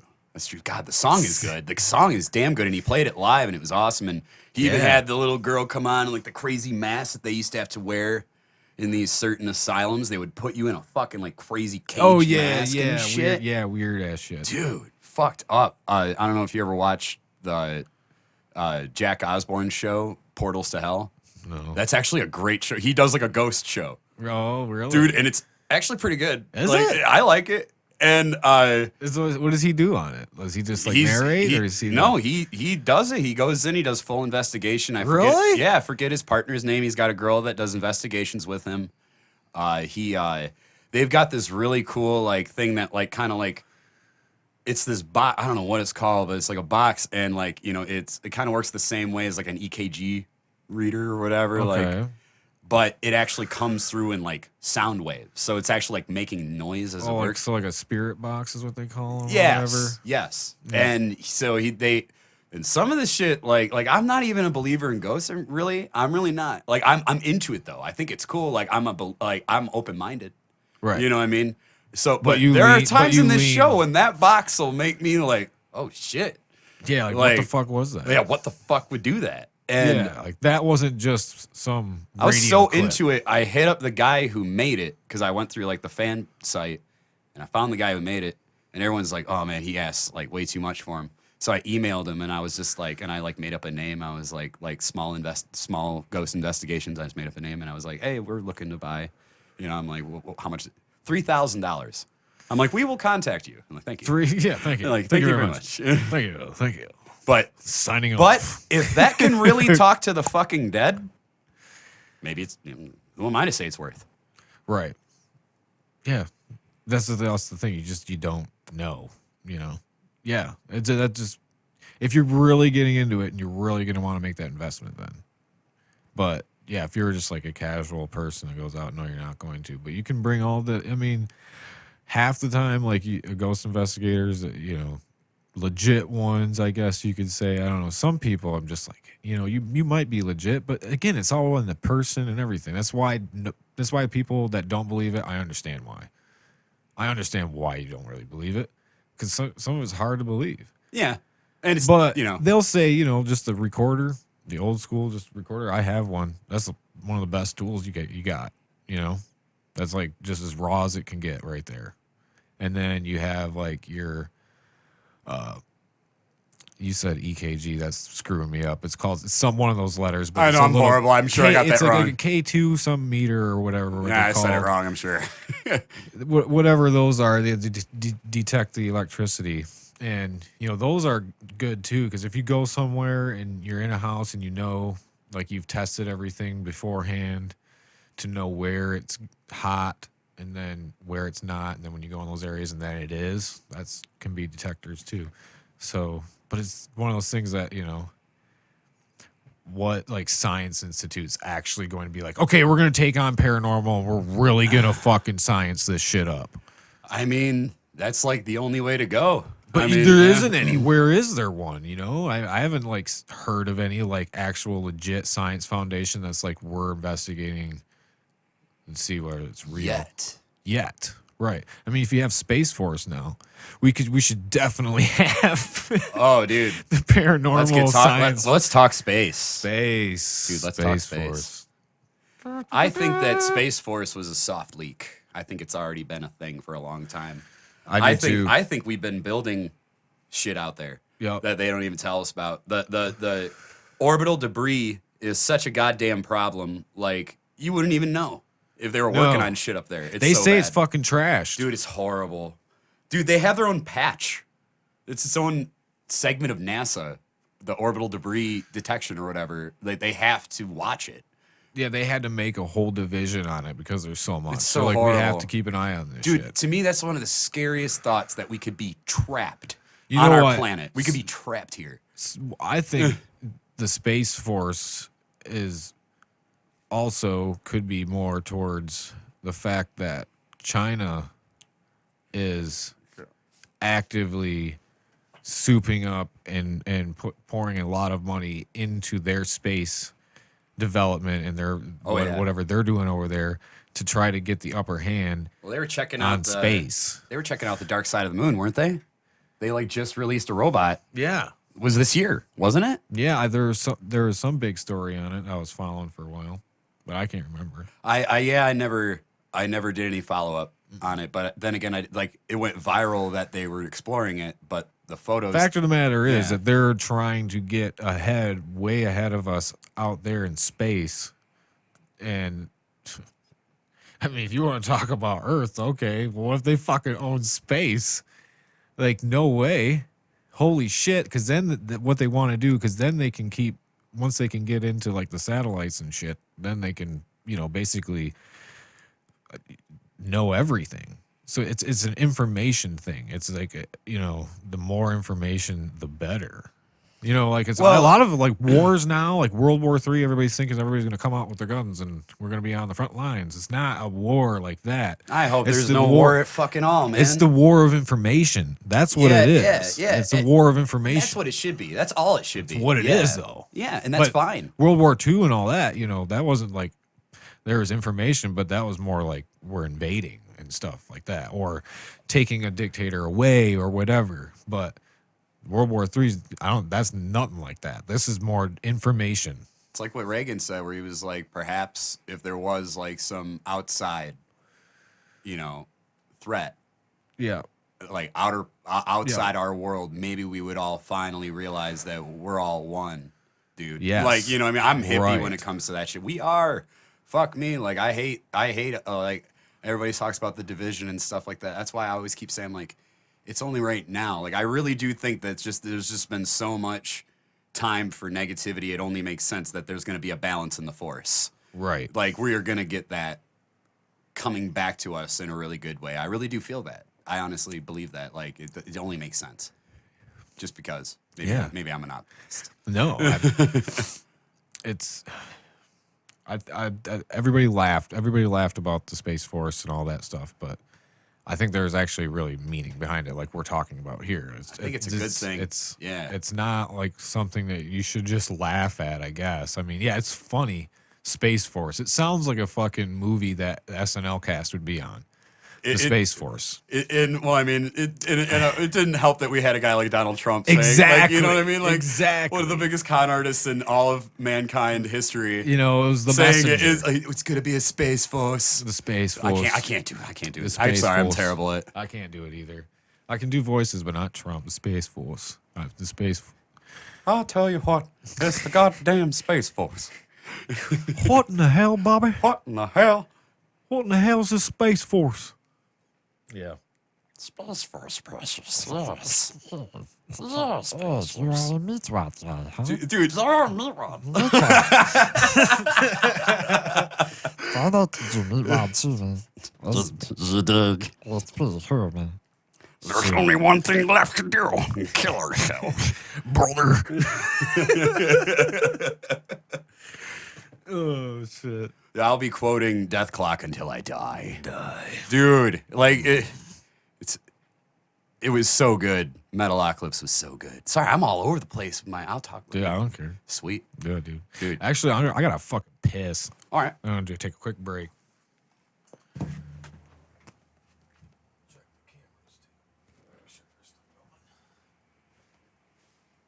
We are good? You gotta pee? I might as well, huh? You can use this one, I'll run upstairs. That'll work.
Oh, yeah. I guess my 1.5-year-old just climbed out of her crib for her nap today. That's going to be fun to deal with now. There you go. We've been like him hawing about a toddler bed. Because, Layla, she's almost 4. She's 4 in March. she wants bunk beds. She's like, well, I want bunk beds. I want bunk beds. And we're like, well, she's not ready for a bed yet. You know, what do we do? Do we get her a twin bed? Because she needs a bigger bed, too. Because she's actually still using her toddler bed. And it's just too small now, you know. And I'm like, I don't know what we do here. Do we wait it out and just do the bunk bed, whatever? Well, now that she's climbing out of the crib and the bed's at the lowest setting, it's probably time for a toddler bed, I'd imagine. Because we did the bunk bed. Did you do the bunk bed? Yeah. We got a 4-year-old, and he loves the top and the bottom bunk, and and then we got my other one's 11 months old, but he's already running around all over the place, and crazy already. So well, he's got the older one to chase after, and he definitely it's so funny when you notice that, like it feels like like Thorin was my firstborn, and he just a little like Salem is my second. He is just like flying past the milestone because you're right. He's watching Thorin. He wants to play. He wants to do what Thorin's doing. Yeah, with my firstborn Layla, she would just we had this little mat, this little play thing, and like she would just sit under there for a long time. Like we couldn't really like entice her to do much. Like it was all on her own terms. You know, it kind of seemed like when she was gonna walk, that's when she was gonna figure out to walk. And we put her in like the bouncer thing to like really get her to want to bounce up and down on her feet. Did all the steps, the little walker, where she can. We did it all. We had to baby her along, man. We didn't have to use. I don't even think we pulled out the bouncer for this one. Like she's just, like you said, just flying past milestones. She's talking, like literally like trying to put sentences together. She's like a year and a half old. She's like saying a bunch of words. Like I we swear, can understand what she's saying. Catch them earlier now, because like I feel like they mimic other kids, way more than they mimic you. Right. Like they absorb what you're saying, but they like would rather try that out when you're not around. Yeah. Or they see other kids trying it or saying it. And then you'll see them doing like what you taught them. Like, yes. Yeah. Like you know what I mean? Like, right. Like then your morals or then what you're teaching them starts to come through because they hear, like you said, they take it in and then they can apply it later with their other kids. Yesterday we went to the Toledo Zoo lights. They had all the lights going, and they had like the aquarium was open, but they were doing it really good. Everything was socially distanced, and everyone was in masks. My son, he's really good with the mask. He wears it, and he was so good. Like just being like, "Wait your turn, dude. Wait your turn." And he would wait patiently, and then when people left from, then he'd probably just happy to get out, and do something. He's like, "All right, I'm going to obey." he just so we can go, dude. No, super proud dad moment. Right? Yeah. Oh yeah. It always does make you proud. Yeah, when you're like, okay, yes, what I taught you, it is. It's almost relief too. At the same time, it's like, oh, you are taking in what I'm saying. Yes. And then we're like, because you never know. Yeah, right. You really don't. There's never any gratification, and not instant anyway. It doesn't happen. Yeah, no. It's always just you just keep trying, you just keep going, and you just hope it sticks. Yeah, patience. Mm-hmm. Well, so back to space. Yes, I like talking space. Yeah, that's what I was going to come down here and say. Okay, let's go back to space, but then because that's as close as I can get to really knowing some because I kept up on like David Fravor and like all the stuff that he was saying. Like I listened to him on Joe Rogan and the other dude's podcast, and I listened to him talk about the dude who like what was the 2000 I forget the year. You talking about the Tic Tac one? Yeah, dude, so cool. I remember seeing that video, and I'm like, okay, there we go, and like no one gave a shit. Like I swear they dropped that, because that came out years ago, like back in like 2017, and then this year people were sharing the same video, being like, "LOL, 2020, no one cares." I'm like, that came out 3 years ago. And then they came out and confirmed that it was real. Yeah, and then they came out and confirmed that they have actually acquired spacecraft not from here during 2020, which I believe is all true. And like, I think a way to time it out just to kind of. The boring answer is, it's just that they won't tell us what they can't control. That's the whole thing. Is they can't do anything about it. Like there are UFOs. There are, I do believe extraterrestrials have sent those. I don't believe all of them actually are manned necessarily. Because, that's what we're doing. We're sending out robots. Right. You know what I mean? Right. That's true. Yeah, it's true. Why wouldn't they? Yeah, that doesn't mean that there was an alien on it. Right, but it was definitely sent. I mean, why wouldn't it? If it's out there to like find resources, they're gonna come here. Yeah, we have cameras we on got ours. so much shit. Yeah, yeah. I then it's like, well, what are they taking from here? You know, you can get into the argument of like Water, yeah, maybe. But I mean, are a lot of UFOs found by water? they say a lot of them. Yeah, they I've say some heard of them that. come out of the water, but that might just be Yeah. for Well, that one was definitely by the water, the Tic Tac one. yeah, to yeah, go back to yeah. that. But then you hear all the other stories. Like there's like an ancient story of like a dude that was sailing with like a Navy crew, and they were attacked Yeah, by something that came out of the water, and they said was shooting at them. right.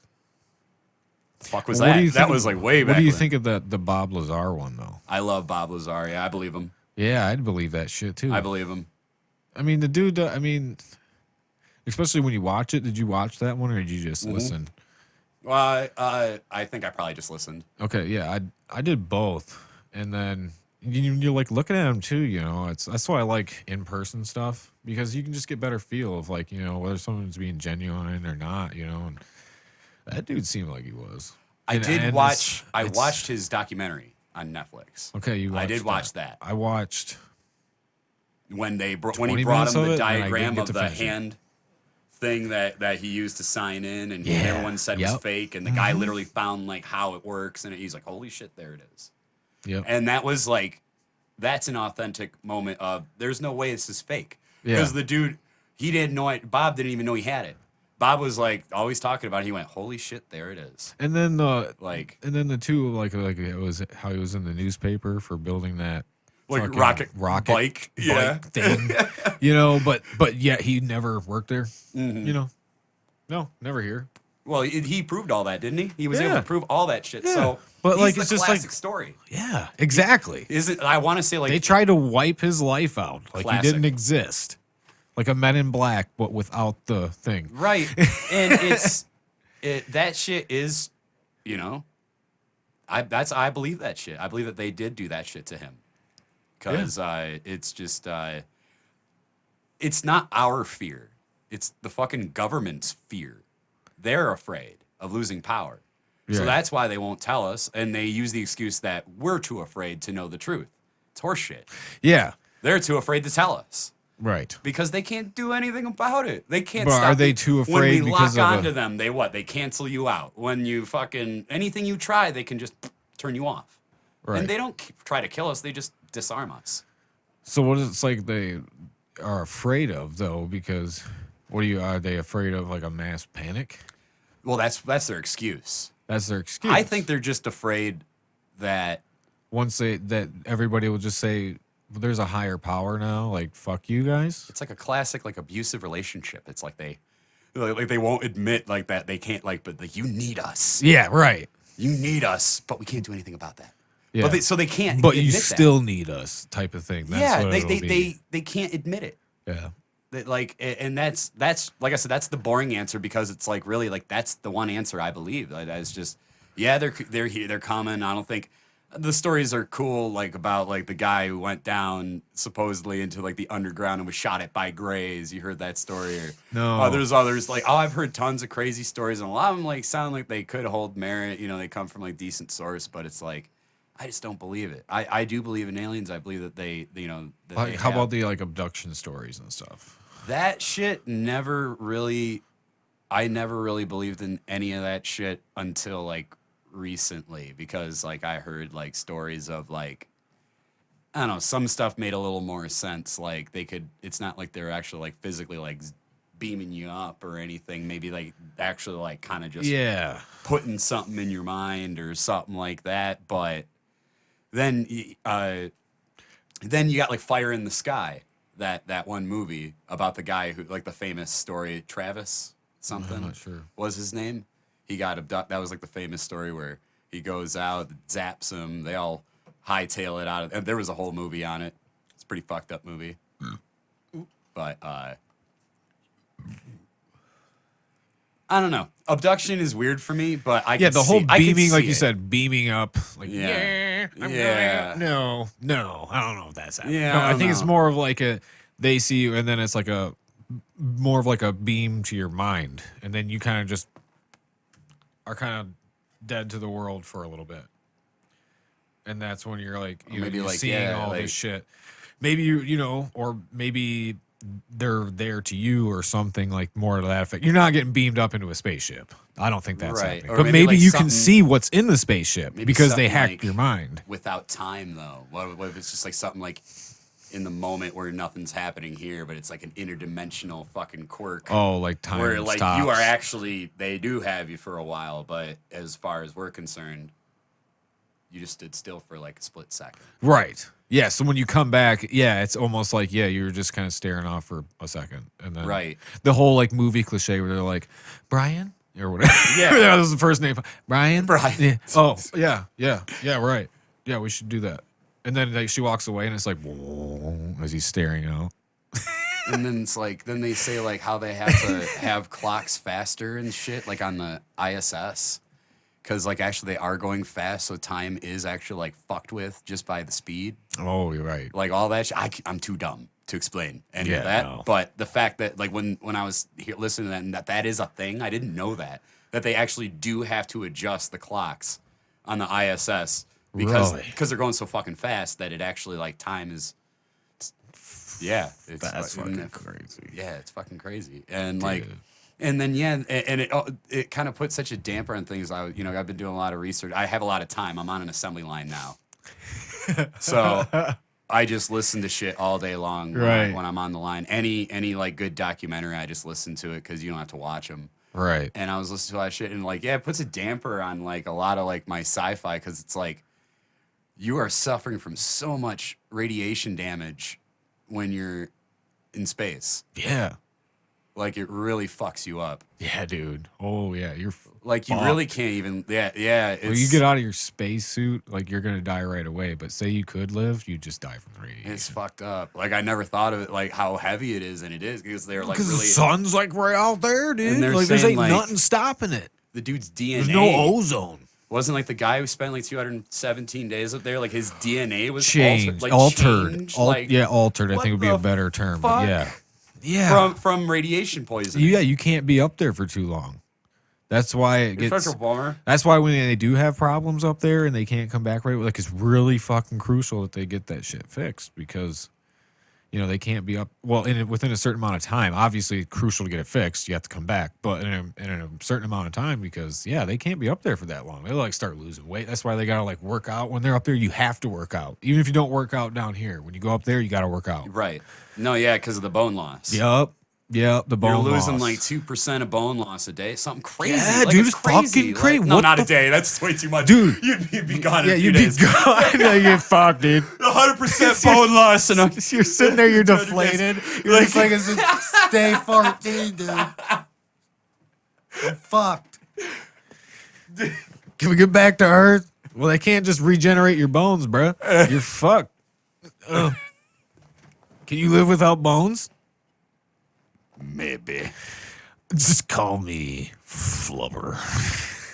I am now boneless, Ryan. Boneless Ryan. Yeah. Yeah, dude, but it's crazy how much that shit affects you up in space. And like Such a bummer. Again, I'm too fucking dumb. I forget what exactly causes the bone loss. It's just the fact that It's just No no gravity, right? That's it's not like- pushing. your body just adapts. Right, That's why we exist, because we are able to adapt. right. And that is bizarre, right? How fast we begin to adapt already. Yeah. Just being out, like you've been on Earth your whole fucking life. You're out there for a few months, and you're literally transforming. Like you're losing bone density. You're fucking Right. your DNA's changing. You're fucking getting radiation poison. It's fucking weird. It is. And like I said, that just honestly, it's just such a bummer because it just like because it's like you always admit like no, you could just go up there and you'd be cool. You know, Right. you're inside of a thing. You're fine. Yeah, they're gonna think of something. Yeah, dude. They got to think Like of, a- a shield, something. Like the little float, like you'd see in sci-fi, like on Mars. It's like built up in the air, kind of like a dome over it, a little city under there. You always think like that, Yeah. something like that's gonna happen, you know.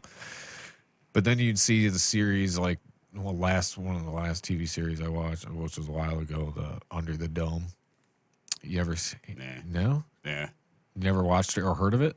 It was a Stephen King. I saw the Simpsons movie. It was a Stephen King book. It was called Under the Dome. Oh, shit. Someone was just telling me about that. I want to say my boy Joe was just telling me about that. Yeah. Yeah. The book is obviously better than the series, but the series was really cool. It was a real mind fuck until it got to like season 3. I think that was the last season. I don't even know if we finished it, but first couple was really good. It's like a really good like. I listened to The Stand on Audible. Did you? That was like 27 hours. Holy shit. Something like that. Or was it 37 hours? It was a lot. Was it good? It was really good. And I heard they're doing a TV show of that now. Yep, I've seen they're doing a series on it. Perfect timing. Like I was laughing at myself Right. listening to it at work, coming back from a fucking lockdown on a pandemic, listening to a book about a fucking virus pandemic that literally kills almost like 100% of everybody who gets it. Jesus. And everybody would get like snotty and their throat would like bulge. Oh, and- really? Oh, it was fucked up. You'd be on the line like, like I'm fine. I'm fine. Like listen, fine. like listening to like, God damn, it's fucked up. Dude, yeah. Like the whole first half of the book is just it spreading. Like he just spent so much time describing and it's building it up. yeah. I'm like, there's a lot of people that would probably like lock themselves in their house if they listen to this right now. Just Yeah. how easy it is for a virus to spread. right. It was He does that was such the a- best part of the book. But Was he's the beginning. such a good job of describing and laying it out for you. So like you have it like it's a movie in your head, like the way. And he it was the describes extended shit. version too. Apparently, the Stand that he released was like kind of cut for his editor or whatever. Then he decided years later to be like, no, here's the full fucking thing. Oh, It's- really? Yeah, Is it like added on the end or just like throughout? throughout. Just more. There's actually, just and way he more to explains it. in the beginning and like a pro, he's like, it's like if this is literally like if you like The Stand, this is literally the same story, but you're gonna see a lot more bullshit like in it Right. throughout the whole thing. And so I listened to it that way. So, Oh, dude, it was man. good. It was really good. That one was good. And The Institute Institute. was awesome. Is that another Stephen King? That Okay. one's about like it was a newer one. Like kids like I was gonna say I don't think I've heard of that. when one. we're all born, we're all given this test to see if we have powers, if we have like telekinetic powers or like empath powers or shit. Kinda And like that an gets kind of X-Men like thing. and it gets sent to this institute. And then at one day they come and get you. Oh, they no literally shit. come kill your parents, fucking take you away to Really? this Brutal. take you away to this institute, make it look like you did it. And now you have to live your life at this institute, and they kind of like do like a Deadpool to these kids where they're torturing them to get their powers stronger. Jeez. Dude, it was a good book. Like I was like, holy shit! Damn. Like, no one talks about it. I'm like, that's a great book. Yeah, definitely not like X-Men. It was like little bit, A little bit. little bit like X-Men, a lot of it like X-Men. I wonder if Stephen King read X-Men. Maybe. I wonder, yeah, makes you wonder if like a dude who writes books So like when comic X-Men, books. they all went there. They all got tortured and shit like that too. Not all of them, but just like Deadpool and all the people that were in that little thing that turned him. You saw Deadpool, right? No. Oh, dude. No. Deadpool's I'm good. not up on all that Marvel series, dude. Oh, I'm terrible. I watch them all a lot. No. Again, I spend so much time doing other things like this, and like the video editing for the page, or like before when I was in a band, I'd always be doing that stuff. So like when I had free time, that's what I would be doing. I just like didn't. I wish sometimes I think I'm like I should just like stop and just watch a goddamn movie. But then I'm jealous that you can watch them for the first time. Yeah, like I you know what I could. mean? Like Yeah. they're it's like a yeah, little, there's it's gonna like come a little time. treasure They're there gonna for you. yeah, there's gonna come a fucking time. I'm gonna be like, let's watch them all. But we'll look it up. Like I've looked it up. How do you watch them in the right order and shit? You know, kind of like Star Wars when we Mm-hmm. did that. We did go through that, and we are like, well, what order should we watch them in? We just watched them in the way they came out. Did the you finish old ones. Mandalorian? No, I didn't. We haven't watched that. We're not up on all the big So ones. good. We did the So original good. ones. People, stop spoiling. If anyone's listening still, and you spoil shit online, don't. Yeah, dude. I already had so much spoiled, like It should be for the like- past couple episodes, and it's How always long do during you think you should wait? at least the first weekend, like at least. Like a week, 7 days I'm like after the episode airs. So that shows like my faith in humanity. I'm only asking for 3 days. 3 because it days. comes out on Friday. Okay. And, you know, give it the weekend. Give it the weekend. Monday morning, if you really feel like posting about it, post about it. Whatever. But give me the weekend. Some of us work. Like I work every weekend, and it's like, damn. Like I don't ever get to see it until like Sunday. And I had one really cool thing on the last one ruined for me. Oh, dude. Yeah. But, you know, I get it. People get excited. You get excited. But it's like, dude, just don't. Right. Just But then you're, you know, it sucks, but you're so far invested. You're like, well, I got to see the episode. Other shit fucking happens. Other shit fucking happens. You know, that I wasn't spoiled. I don't let it ruin Was it it for the me. finale or something? Yeah. Yeah. I still don't like let it piss me off that much. I don't let it ruin it for me, but I'm just like, oh, that sucks. It sucks You about know? it sucks about those shows because it's like, you know, you never know if it's coming back. They'll leave you on an edge like it's gonna come back. There's gonna be there's gotta be a season 3, but you still never fucking You know. really don't know. Disney could do whatever the fuck they want. Yeah, to where it seemed like before, you know, like I guess you go back when we were younger or whatever. I don't know that when like series came out, you're just like, cool, awesome. There's gonna, you know, I can't wait for season 2. It just seemed like it was like a given. It was until all of a sudden it would be like canceled. No, Now it's like every year they're like, Okay, how's the audience this year? Okay, that metric looks good. How did our demographics look? You know, oh, okay, took a hit there. you know, like I gotta take. Oh, they liked that. They Really? liked Oh, that. they liked Okay, that. yeah, Oh. okay. You got those TPS reports for me. You know, okay. We kind of need that to make the final judgment. Yeah, I don't get it. You know, like every year I gotta reassess it or something and to find out. It's like, what, your series can't have a down year because you had a lot of story building to do. Game of Thrones kind of did that. I don't know if you watched that series. I did watch Game of Thrones. So there was like at least one season in there that was just kind of like, just kind of dull as fuck. I know? honestly thought the But it was- beginning was dull, and then the rest Beginning was was dull. Yeah. Beginning was really dull. It was all just story building.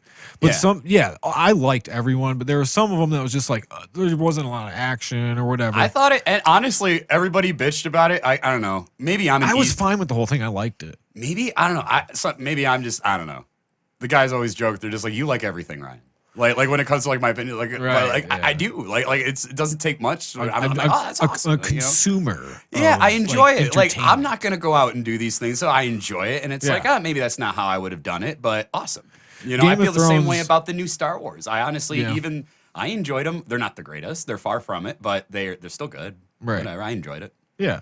Fucking Palpatine as goddamn Dr. Satan was fucking badass. Dude, Dr. Satan, Palpatine. Palpatine, I don't know. Oh, you didn't know? You I didn't don't know what the fuck you're talking about. Oh, so you said that you were watching Star Wars. Yeah, it was like a few years ago, and I forget a lot of shit. Oh, okay. Yeah. Like, actually, that was like 5 years ago when we watched those. Oh, I then bought you don't it. even know the reference I just made. No, Okay. but the audience does. They might. They might. They might. No, I'm in the minority with like people that like know a lot about Star Wars. I don't. And I'm like, you know, I watched them. They're a good flick. They entertain me. It's not as bad as people say. The people that are against Star Wars are like, oh, it fucking sucks. Yeah. Star Wars is stupid. Like, no, the movies it was entertaining, but I'm not like, have you read or on Audible like the backstories of like Star Wars and shit? I've Because like people like that, I'm like, fuck, you guys are like invested, bro. I dabbled more in like the future of Star Wars. Future of Star Wars. Like, so there's yeah, like future like books of it too. and Yeah, stuff? like all the Holy stuff, like that shit. last trilogy that just came out. There was a trilogy that was on book by an author named Timothy Zahn that I thought they should have went with. It was awesome. It was called the Heir to the Empire trilogy, and it took place like 8 years after the second Death Star was exploded, and Okay. the Emperor was dead, Darth Vader was dead. So now, in this story, Han and Leia had, Jedi twins. They had twins, and she was able to like calm her babies in her belly using the Force and stuff. And Really? oh, it was really cool. Like they did a great job. And there was this whole thing with Mara Jade and Luke Skywalker, which is like his like love-hate relationship. She was like the left hand of the Emperor. She was like an assassin, and then her and Luke kind of fall in love. And there was all that, and I get really into it. I Yeah, love that yeah, fucking and story. then- No, that whole story was great. And they had this motherfucker named Thrawn, who was on the Outer Rim doing like this crazy thing for the Emperor, and he comes back and he's like, "Wait a minute, Emperor's dead. Vader's dead. All right, it's my empire now. So he comes, he just takes it all over, and now they have to fight this motherfucker, and he is just like a strategic genius. And that's his whole thing, is he's a military genius. And he's got blue skin and red eyes, and he's pretty cool. So they like wrap that story up too, or they leave it on? That is actually considered not canon anymore. Anything that was written before Disney bought, Disney said is not even part of the story anymore. But I am listening to the new book by Timothy Zahn called Thrawn, which is about Thrawn. So this is now his making it canon. Okay. So with this, it's like his backstory. It's Thrawn and how he came to be in the service of the Empire. Damn. See, you could just take all that shit. There's so much you could do. So much. Endless. Everything. It's endless. Endless. And then you can go 1,000 years. endless. And then there are fans of the Old Republic. You could go 4,000 years before A New Hope. And there's a whole That's what series I'm saying. there. Like it's anywhere. It was a long time ago. Anywhere, dude. It could be you could do anything you want. That's why Star Wars is one of the I love it. I love it. It's like it's its own galaxy. It's its own universe. Universe. Yeah, there you go. Universe. But they did put Bill Burr in The Mandalorian. Fuck. So that implies a space Boston. Shit. Because he's got his Boston accent. Yeah, dude. I can't. that fucking dude is hilarious. Oh my fucking God. I was supposed to see him. We were supposed to see him right in March. And it got canceled. We were gonna see him, my wife and I were gonna go stay in Windsor. And we were gonna go see him. Yeah. Was it last October? Was when we seen Joe Rogan? Oh, you got to see him? How was that? That was fucking hilarious, dude. Yeah, we went to the Fox Theater in Detroit to see him. That was hilarious. I only saw one comedian. He starts the show. He's like, "So how many wives are here because your husband listens to my podcast?" The whole crowd was like, "Yeah." Fucking Oprah for dudes. Yeah. Oprah for dudes. Yeah, it kind of like that, but it's fucking way better. I don't know. I like it. I like it too. I wish you would. People like were. You want to know why I really started listening to him? Because people gave him a lot of shit. That's why I heard a lot of shit. I'm like. So it worked. Yeah. So it worked. Yeah. And I'm like, but I would listen to the clips and I'm like, I don't know, I kind of like this. Like, I'm gonna start listening. And so I did, and I was going through back ones and stuff. Like, did you ever listen to the one with David Lee Roth?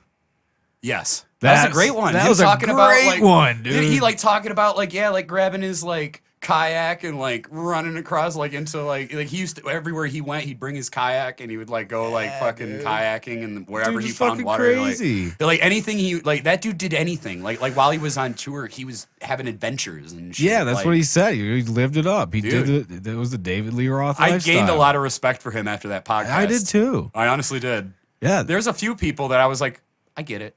Right. Like, okay, I get it. Kanye. Yeah. I have to say it. I get it now. Yeah, I get it. I kind of get him now. Like, I get it. Me too. All right. Like I you know. Like, you do you, but I understand He's it still a more gay now. fish. I listened to it, and I was like, I went into it like, this dude just has all these, like, one-liners out there and stuff like that. It's like, you're fucking nuts. But then you just give him, a couple hours to, like, really... like delve into what he's saying, and then you're like, okay, I just, maybe he's got a little bit of a God complex, like Uncle Ted. Yeah. Listening to Ted Nugent. Yes, very much like I that. gained a lot of respect for him after that. Yeah, very much like Ted Nugent, and I watched that. He did takes you ever CBD watch? now. Yeah, Joe Rogan got him taking CBD. That's a great thing. That is a great thing because he was like so Dead like set. anti-pot. Yeah, that's what I mean. That's what I'm like. What? Yeah. Did you ever watch that VH1? What was it? It was like when they made a band out of and like Sebastian Bach. Yeah. They did Damocracy. Yeah, was their band name. Remember they were trying to go I think for it was just called Fist Superband. at first. It was called Superband. Yeah, Fist. And I remember, because Sebastian was getting drunk and pissing off Ted all the time. And wasn't Scott? Yeah, Scotty and. Scotty Ian was in it, and then there was that. That is a dude that looks like a bassist, but he's not. But he's not. I always thought he was a bass. Like I'm not the only one. He's very humble too. Yeah, very, very fucking humble. And he's like the face of that band. Mm-hmm. Like how many? Like it's almost like weird when you see like the singer of like Anthrax, because like he was never like I don't know, that great a front man. I think that was always my problem with Anthrax. Like, they're a great band. He's a great singer and all this stuff, but just there was something always missing Yeah. there for me. When I I never seen knew them- how they got in the Big Four. I don't either. Other than don't- Scott, just because Scott's so Just cool. because Scott is cool. Like, and that's he's like good. it. Yeah, I mean, he's the face of Anthrax. You know, most of the time it's the singer or something, especially with those kinds of bands. Did you see that video where the security tackled him?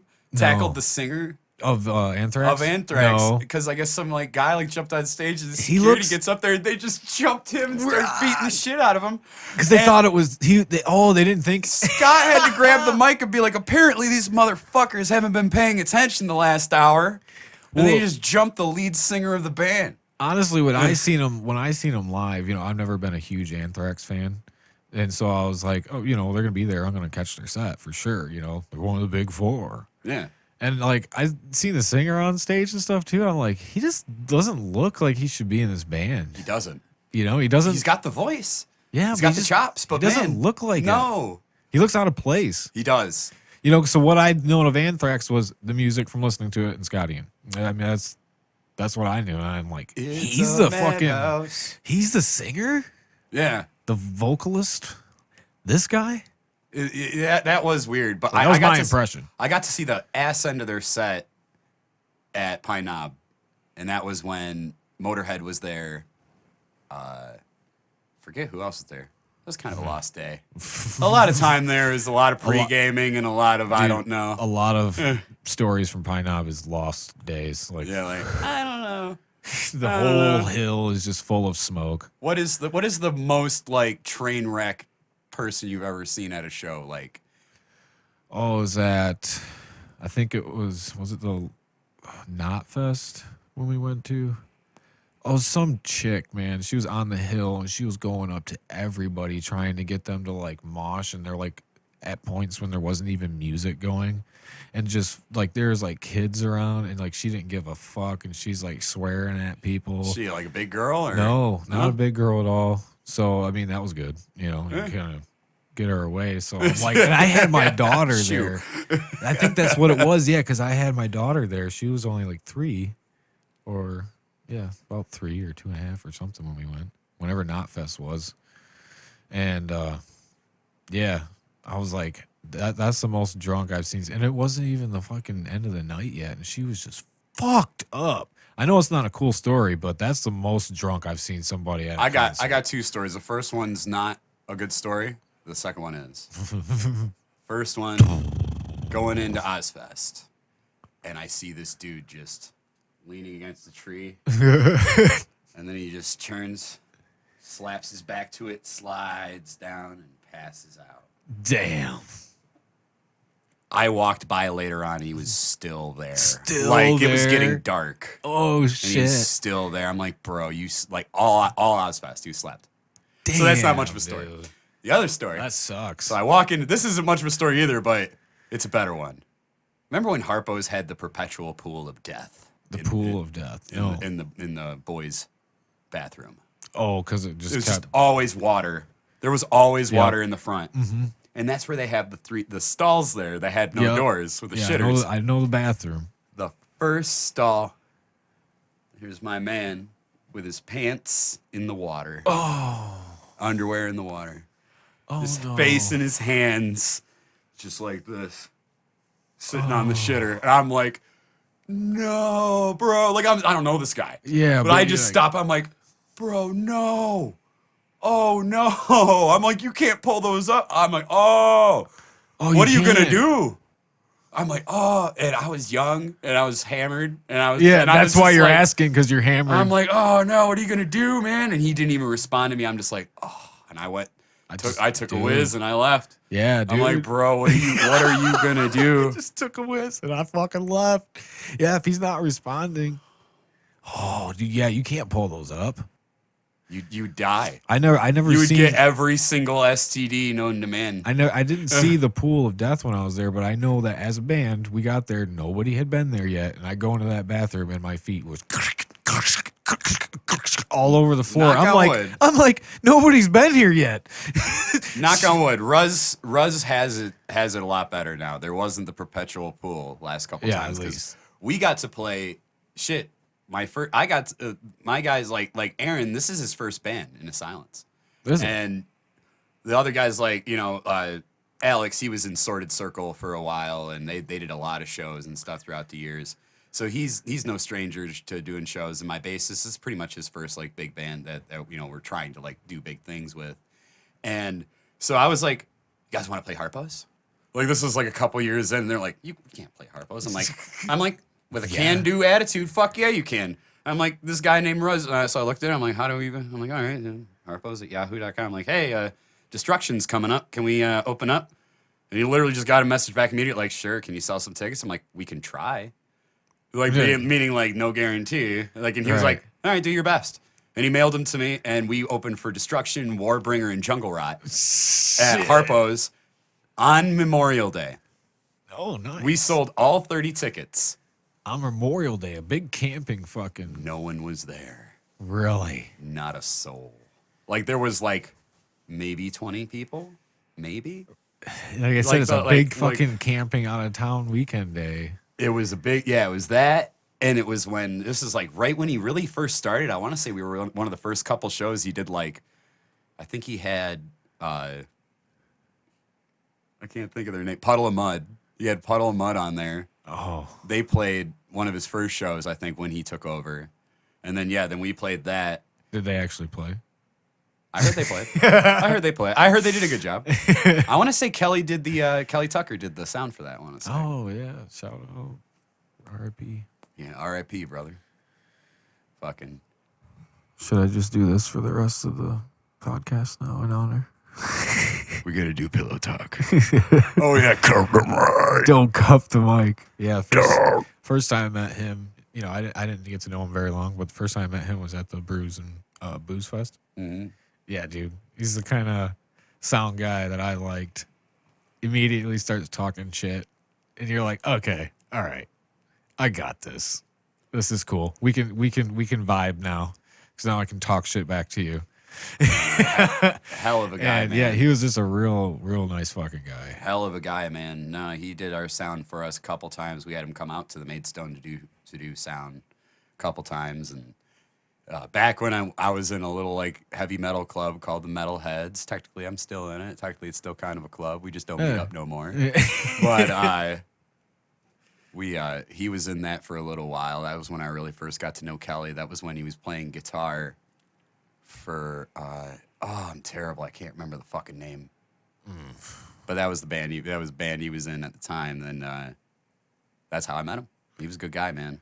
Yeah, good guy, man. Yeah, terrible loss to the scene as a whole. Everybody seemed to know him or have a story about him. Pretty much. Yeah.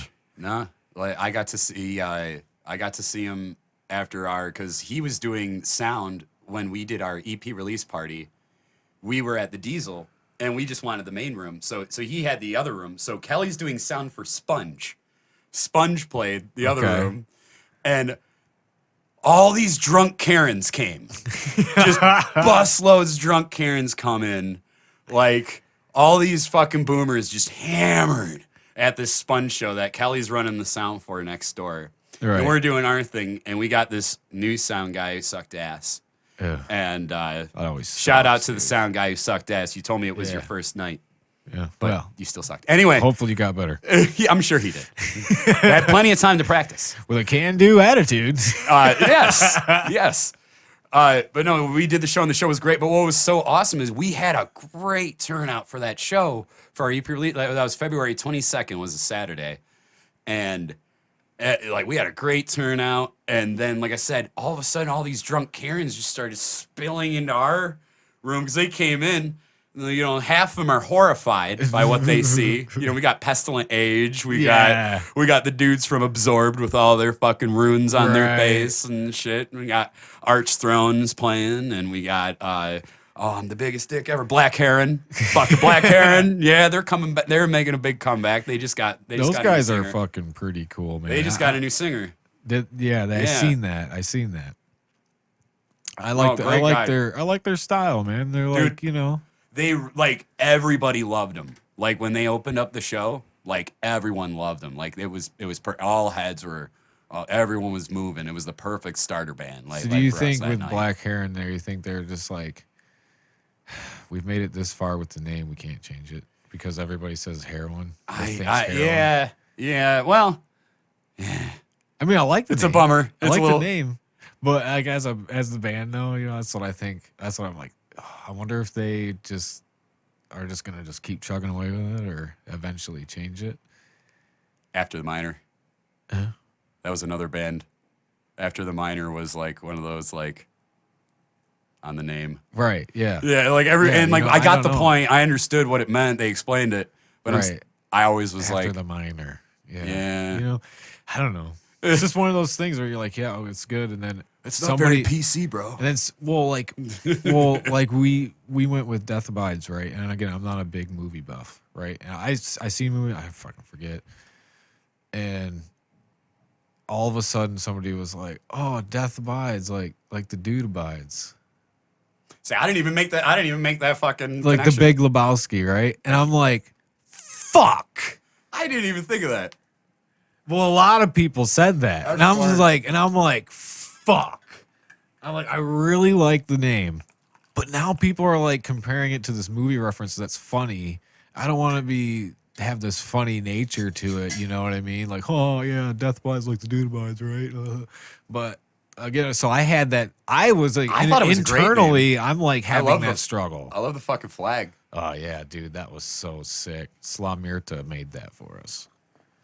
That's just That's- badass. you gotta dude. look up, That's dude. badass. Dude, not bad pricing on designs. I'll have to hit you up on that. Yeah, and he sends over like the whole all the layers, the layering to his design to you in an Adobe file, and so you can alter it if you want. And oh yeah, Nice. legit. I'm so horrible with techie shit, but I get you. Yeah, he hooks you up. I don't know if all graphic designers do that. I haven't worked with a whole hell of a lot, but I know he did, and it wasn't bad, and it fucking is killer design work, dude. He did both of our designs. What was the name again? Death Abides. What was the Slamirta. Slamirta? Shout out. Yeah, dude. cool. He's overseas, but you look up his work, he does like fucking all kinds of like metal. I gotta logos mention and shit. one. I've talked about Harpo so fucking much on this podcast. Dude, that's the Harpo's podcast. I got one more. Yeah, right. I got one. The one show that, and then we got to play, like I said, with Destruction in them, and then we got to do Michigan Metal Fest when they did the Harpo's version. You guys did the one out Detroit at Battle Creek. Yeah, Detroit Metal Fest, right? Yes. Yep. Where they had a hardcore band headline. Bury Their Dead. Yeah. Yep. Bury Your Dead. And that was a Bury great, Your Dead. Yeah. And that they were great. It was awesome. But it just cracked me up because I'm like, I thought the whole thing was that hardcore dudes don't want to be called metal. I thought that was the whole thing. Right. Well, I don't know. I don't know either. Like, You kind of got to go by too, like, okay. so I remember I was posting about it, and people were getting mad in some of these metal groups I was in. They're like, "That's not metal." I seen like, what? Bury Your Dead, right? Yeah. I seen Bury Your Dead, and I said they were probably down the list of who can we get? Nope. Well, they said yes. Nope. Like Okay, let's they were go like a with- MySpace band. Yeah, let's go with Bury Your Dead. They're the only ones that said yeah. So, I Yeah. mean, it's hit and miss sometimes. when you're Signs of trying the to book Swarm was bands. there, and that was pretty sick. Yeah, they got some of those good, like, That was sick. they're not like A-class bands, but like people in the scene, people that listen to this kind of music know who the fuck they are. They got those, and then they're just trying to get this headliner that everybody knows is going to attract people, and I'm sure the first couple struck out, so. And then, but the best show we did at Harpo's was Belphegor. And you guys were talking. Belphegor. Dude, Belphegor. If you've never listened, Holy dude, fucking fucking great. And you sounds guys were like there's talking just about. blood all over the whole time. Dude, they're amazing. They're amazing.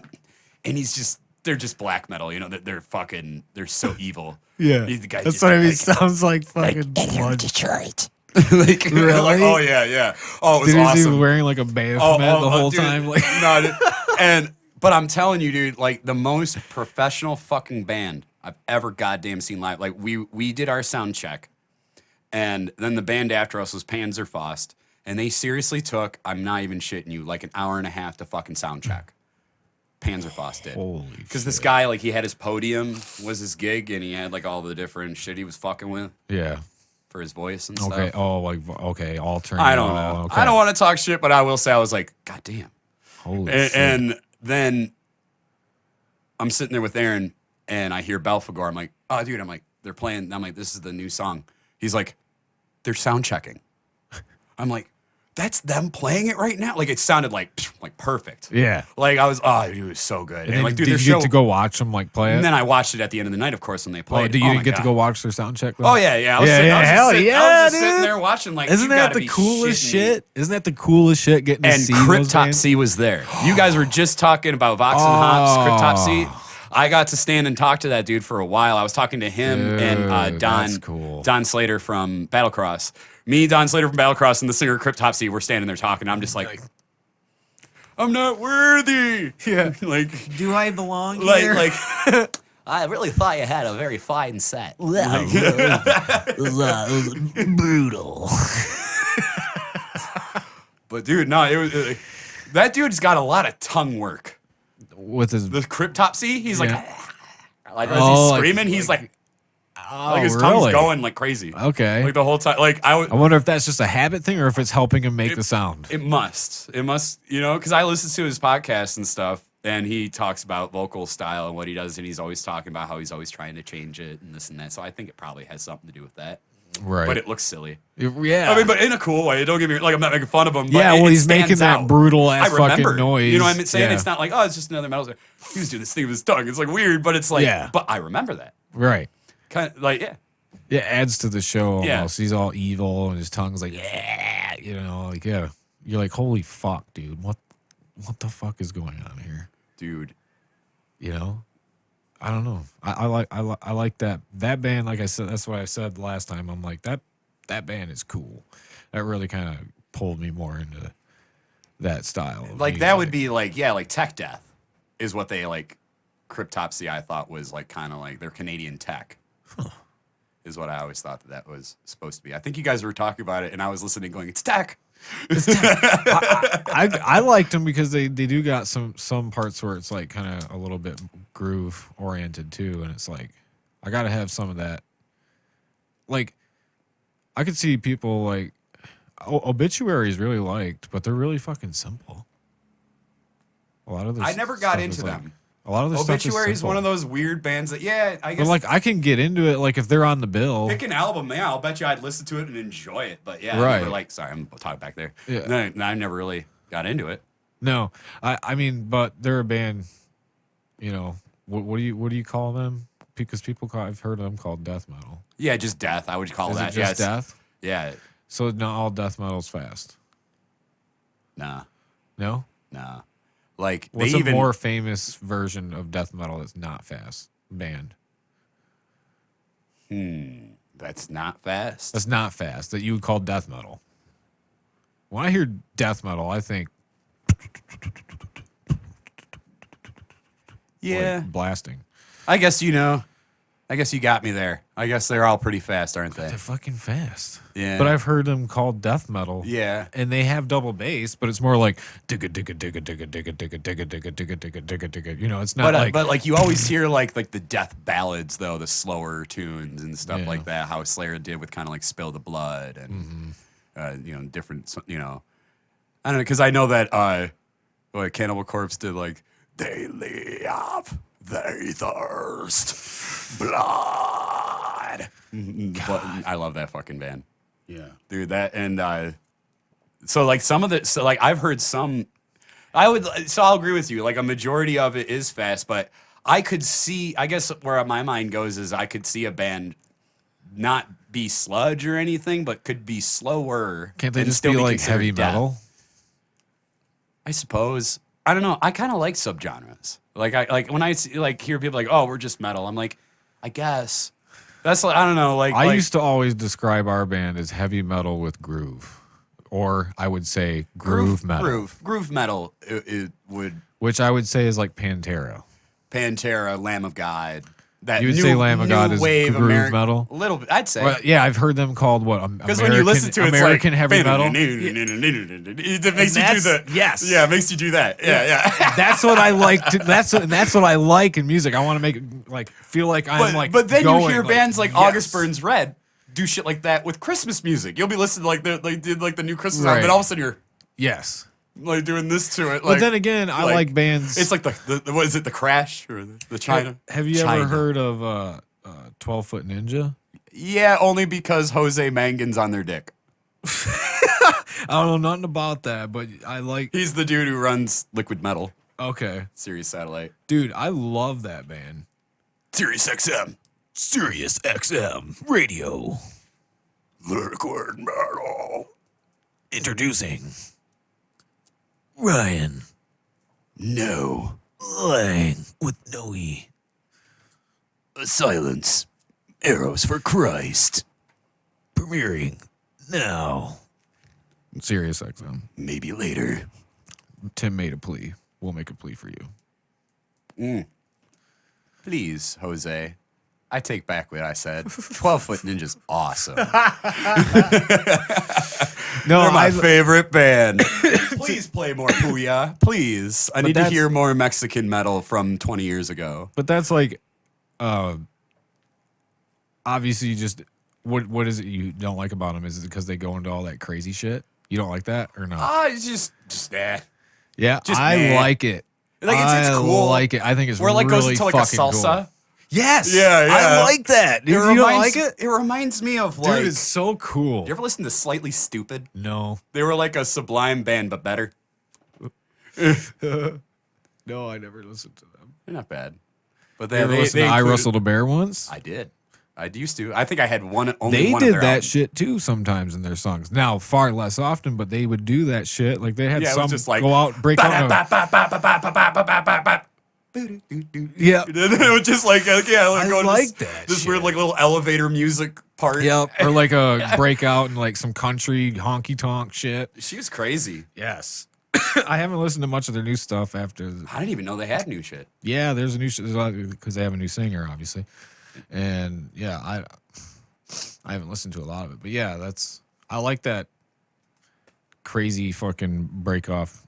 Whoa, like where did this go? And then all of a sudden it gets wrapped right back around into the heavy shit, and you're like, yes, that's the way I look at it. I'm like, yes, you just took me on a little trip around the sun here, and now I'm back and fucking ready to. That's fucking where kick I can somebody's see ass. where people really can be into like really proggy metal. But for Yeah, me, I don't know. For me, I like to headbang, Yep. and it confuses me a lot. Like you'll be headbanging, and all of a sudden, what? I can't. Where the fuck is it? I can't headbang. It's to this cool, but part. I don't know how to get into it. I'm against picketing, but I don't know how to show it. Damn it. Yeah. Yeah. Like you want to go that route where you don't know where headbang. That's the worst part about being at a local show, whether playing or not, and the drummer can't hang.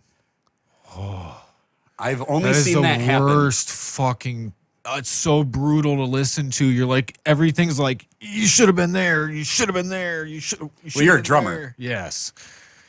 I swear, like I'm more forgiving. Oh, But, like when I'm a again, like, again, we said that earlier. Like Yeah. as a musician, maybe it's different. Maybe it's just a fan, maybe not notice, but I can, and it's brutal. I'm just like, oh, you're late every time, and it feels like I can't get my headbang out. You know, oh, that is brutal. But I haven't heard that from a lot of like metal bands and stuff around here.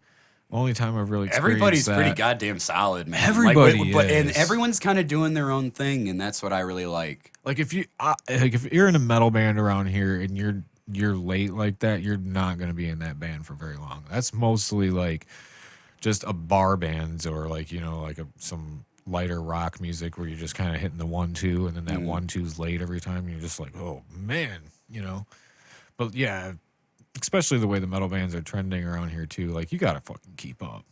You have to. Keep up. You really do. Like that's why, yeah, we really, like I said, man, we really had so much planned for this year, and it just got, it would have happened to everybody. Got fucked up, and it's just, but it just sucks because we had the EP, 2 music videos. We went ahead, got impatient. We're like, fuck it. We recorded ourselves. We fucking recorded arrows, and we fucking good. And then we got Aaron Jeff did a good involved. job. I haven't even given a shout out to Jeff for all the help he did.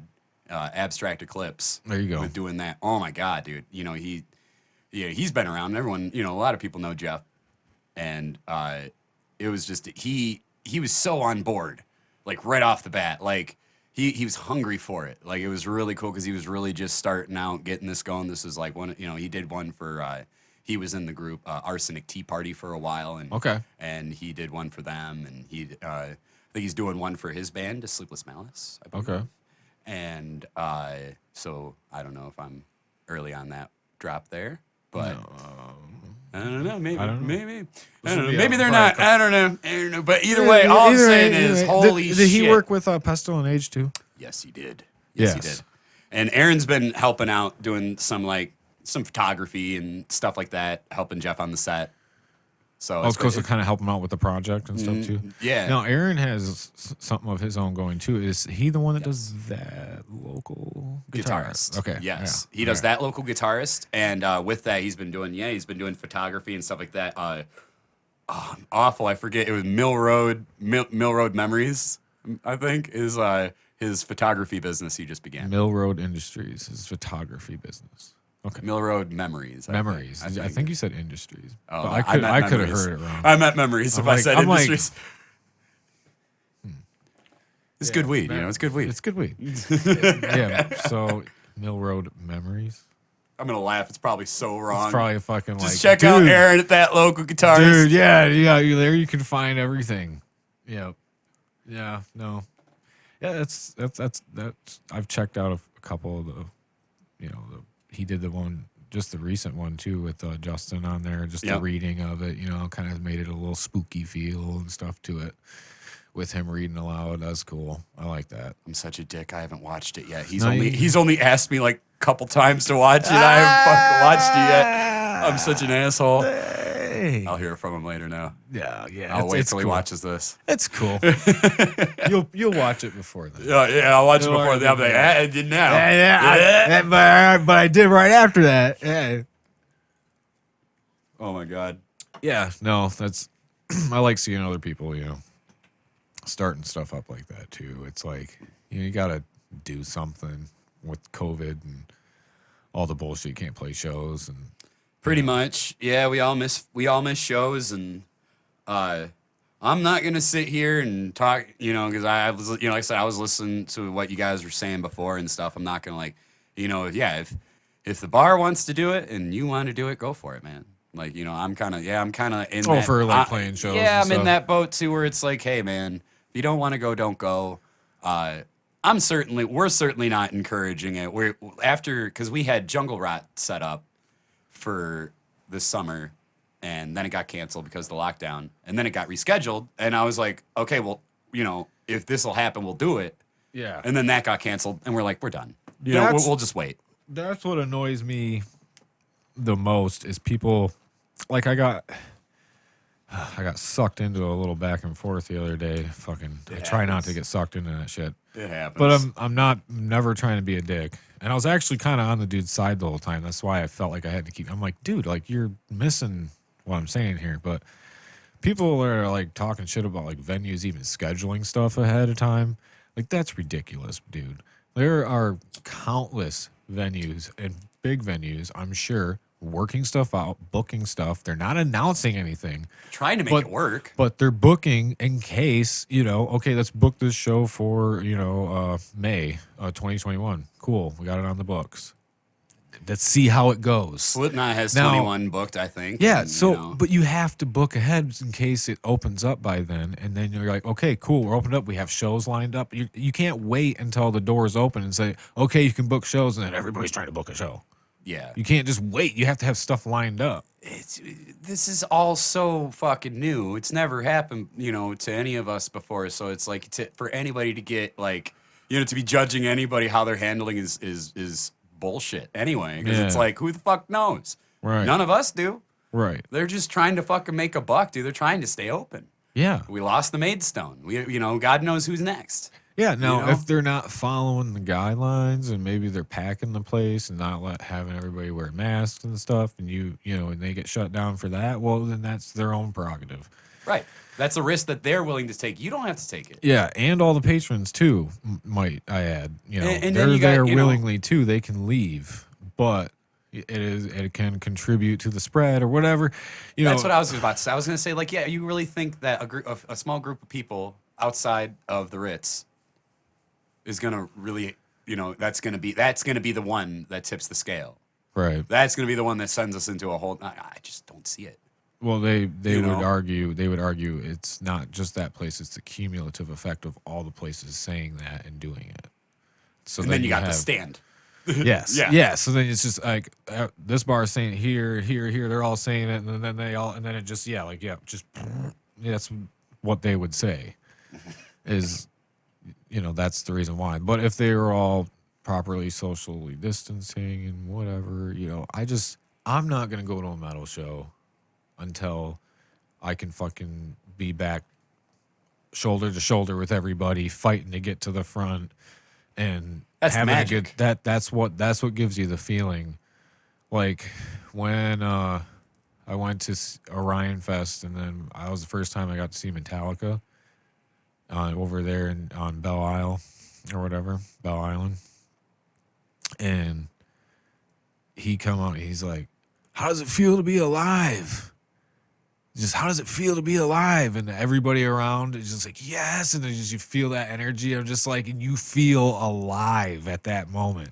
It's one of those other things I'll never forget too, like how alive I actually felt when he said that. And then you just feel it and you're just like, yes. And you're not going to get that. There's nothing like that roar, dude, man. You're not going to get that at a socially distanced show at DTE or down it's not to just the Magic Stick, down to your local pub. If you're all on little, I seen somebody post a while ago, everybody was on like little platforms and stuff lined up in a lawn. You're not going to get that same feeling there. And that's going to cost a fuck ton. It's going to cost a fortune to set up. But to me, it's, live streams are, okay. It's cool, like it's do what you cool. can for now. But I say it'll- just do it because mine as well. What the fuck precisely. else are you doing? You Yeah. don't tune in, whatever. But we're basically going to practice right now anyway, so we might as well just play a little show, Yeah. Yeah. No, But again, it's the same thing. It's not you're at your living room. It's I have like music DVDs too, like Slipknot, Disaster Pieces, and we got Led Zeppelin. We got stuff like that, and that's cool just to click on to watch for what it is. But I'm not getting that concert feeling. but this reminds me of what I was saying earlier, where I was like, it feels like like there's going to be this tilt to the extreme other side from where we're at right now. So it's just going to be so awesome. I think when it comes back, you're really going to see people appreciate it. You're really going to see bands obviously are going to be appreciating it, and they're going to have Oh yes, there's there's gonna be a rush. that first year is going to be crazy. But I still think there's going to be hesitation, though, too. Maybe at first. You're going to have your diehards and you're going to have your people that have been bucking up against it the whole time come out. But you're going to have, like, a certain portion of people, I think, that are still timid.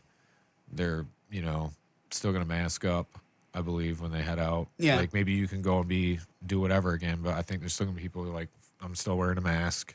Oh, there certainly will be. We're probably going to You see know what I people mean? who will probably. There are a lot of people who are probably never going to stop. Tell you, dude. Right. Like I And, told and yeah. honestly, I was thinking about it in my head one day because, again, I got nothing but time to think while I'm working, I hear you. and I'm like, I guess maybe, if you're sick and you come to work, that might not be a bad practice to keep. Well, you want to put your mask on today, if you're sneezing and coughing, Kind of a dead giveaway, though. well, that you're sick, right? Yeah, but at least you're trying. But at least you're not on the line right next to the person clearly sick, Yeah. clearly, Yeah. and they don't even do that. Yeah. And they're just hacking away, but they're required to wear a mask when they're sick. At least you have a little bit of protection, from whatever they're. I had to go. And then it could be your choice. You got to work by them. You could wear a mask too if you want to. That's always going to be an option now. yeah. But before it was kind of like, what? Well, What the fuck are you talking about, dumbass? Oh, you want me to wear a mask? What the hell? it are you was doing? like Not now, though. middle of June. I had to start working again, and I was at the stamping plant. Then I've been there for 6 years, and I had to wear a mask all day long with my safety glasses, which would fog up. So I had to like figure out how to position it all just right so it wasn't fogging up while I was working and shit. And I've been doing that for 10 hours a day since then. They didn't get you any man, it's rough. anti-fog shit. They say they do, and they gave us like a couple pair, but like the one pair they give us now that they say are like fog resistant, are so small. I got a fat head, so it doesn't work for me. So I just use the old pair. So I've just kind of figured out how to. I have to wear my like. And they're like goggles. And they're like goggles. You said they're just safety glasses, just cheap safety glasses. Oh, see the safety glasses we got at my work, they're like regular safety glasses.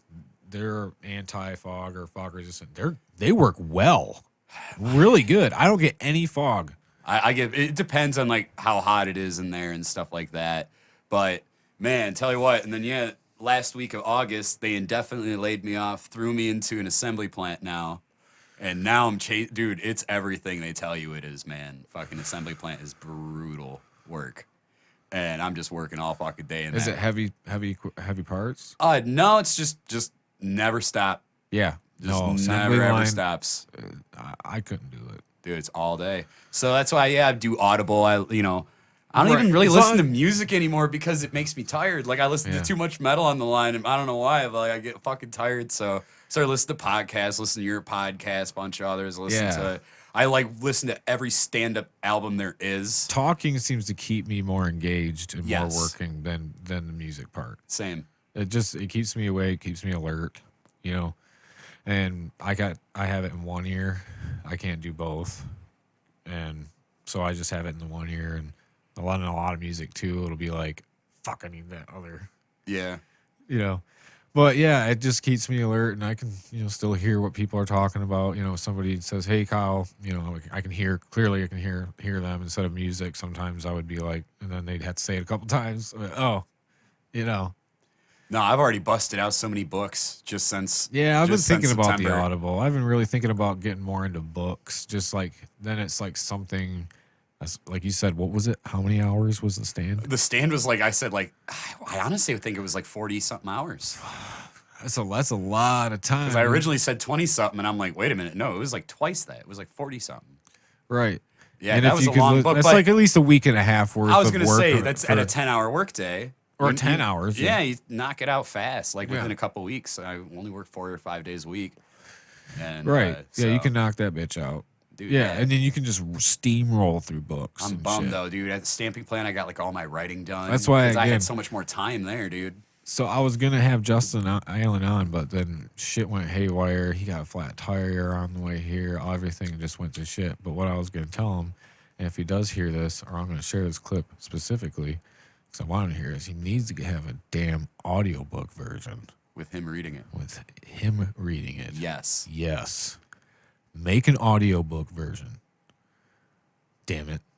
You won't be disappointed. There's a lot of people like us that will fucking sit there at work and we'll listen to that shit and knock it out in probably a couple days. Vera, unaudible. Yes, exactly. There you go. There is, we there can do you the can voice just use work that. You don't need anything. There you go. That's free. Dude, I told him I had a whole fucking. We were gonna do not like a reading like that where we're gonna have him read it. I was gonna have a back and forth banter. He was gonna be one of the characters. I was gonna be another, and I had background noises set up for the whole scene. I had there was a part where they get in the car. I had the door slam, car door closing, starting up, driving away.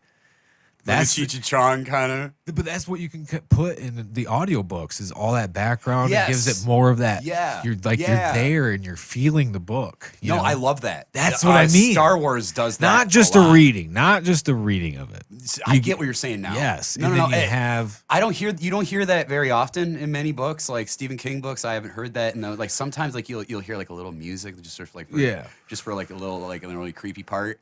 But like usually not. But in Star Wars, they got that on lock, lockdown. Like you Yeah. hear the droids. If the dude's doing like, if he's doing like a droid voice, it's got like a robotic. If thing they're like, over it. or if they're working on something, you might hear something Yep. clanging in the when background. he ignites the lightsaber. Yep. Yeah, you're gonna hear that kind of stuff, and it draws you more into it. But Dude, yeah, yeah, they did that. And, Yeah. I listened to the Thrawn one. I'm listening to Thrawn right now, and they've got that in that. And I listened to the one about fuck, what was his name? Palpatine's fucking master, Plagueis. That was a good one. Plagueis was a good book. Well, fucking shout out to Audible for this podcast. Dude, right. I don't get paid for this shit. I enjoy it. But man, Give me more credits for free, please. it's been a fucking good time talking to you, dude. It's been like 2.5 hours. Oh yeah, man. Fucking A. I got 2.5 hours to edit. Not too bad. Not too shabby. Not too shabby. Not too shabby. The first time meeting you, dude. You're a Hell pretty yeah. cool fucking dude. Hey, you as well, man. I feel like I know you a little bit. Like I said, I've listened to, Yeah, you, right? listened to you at work and shit. So Yeah. like, I felt a little, you know. That's a getting little prepared. weird for me too. It's like this, you know, It's people podcasts. listen to it, you know, they come here, they kind of know what the fuck I talk. But that's what the point of why I was doing it. Yeah. That's the whole point, is to have context to conversation, not just one-liners on social media, and you know, see how people really are. And, you know, you can take that for what it is, but I think it's great. Hell yeah, dude. Fucking thanks for letting me talk about Asylence and all that we're doing. Mm-hmm. Fucking go check out the Arrows for Christ music video done For by sure. Abstract Eclipse Productions. Check Does out Jeff. quality work. Dude, it was so fucking fun. And I was really excited to see that on Metal Injection. I was like, that was really cool. They called us deathcore, which I'm like, okay, But I'll take that. I'll take it. You But know there's what? plenty of people like me that just kind of go past the subgenre and then just listen to what it is. You know, I don't really pay attention because I'm just, okay, let me hear it. You know, Dude, yeah, no, that we were stoked. Definite shout out to gosh, I'm a jerk. I got to remember the name. beep, edit. Yeah. Beep. Oh shoot. Mission Media Group. Sorry. There you go. Mission Media Oh, Group. we got it. Yeah, they Put a Jeopardy theme song there. they helped get us out there, and because of him, yeah, Metal Injection picked it up and Yeah. put it on their website. I was hoping they'd share it on their Facebook, but they didn't. But oh well. But it was on the website. It was I on mean, the that's website, still and they shared fucking it cool. on their Twitter. It was pretty cool. Yeah. I A lot of people use fucking Twitter too. suck at it. I don't use it, but a lot of people do. I try with just for the band. I did too, and I was like, I don't have time for this. But yeah, everybody check out our music videos and stay tuned because drums are already done for the next album. We're hoping to have it released by the end of 2021. We'll have the album released, Fucking our first full length. full length. I love full length. Hell yeah. Awesome having you.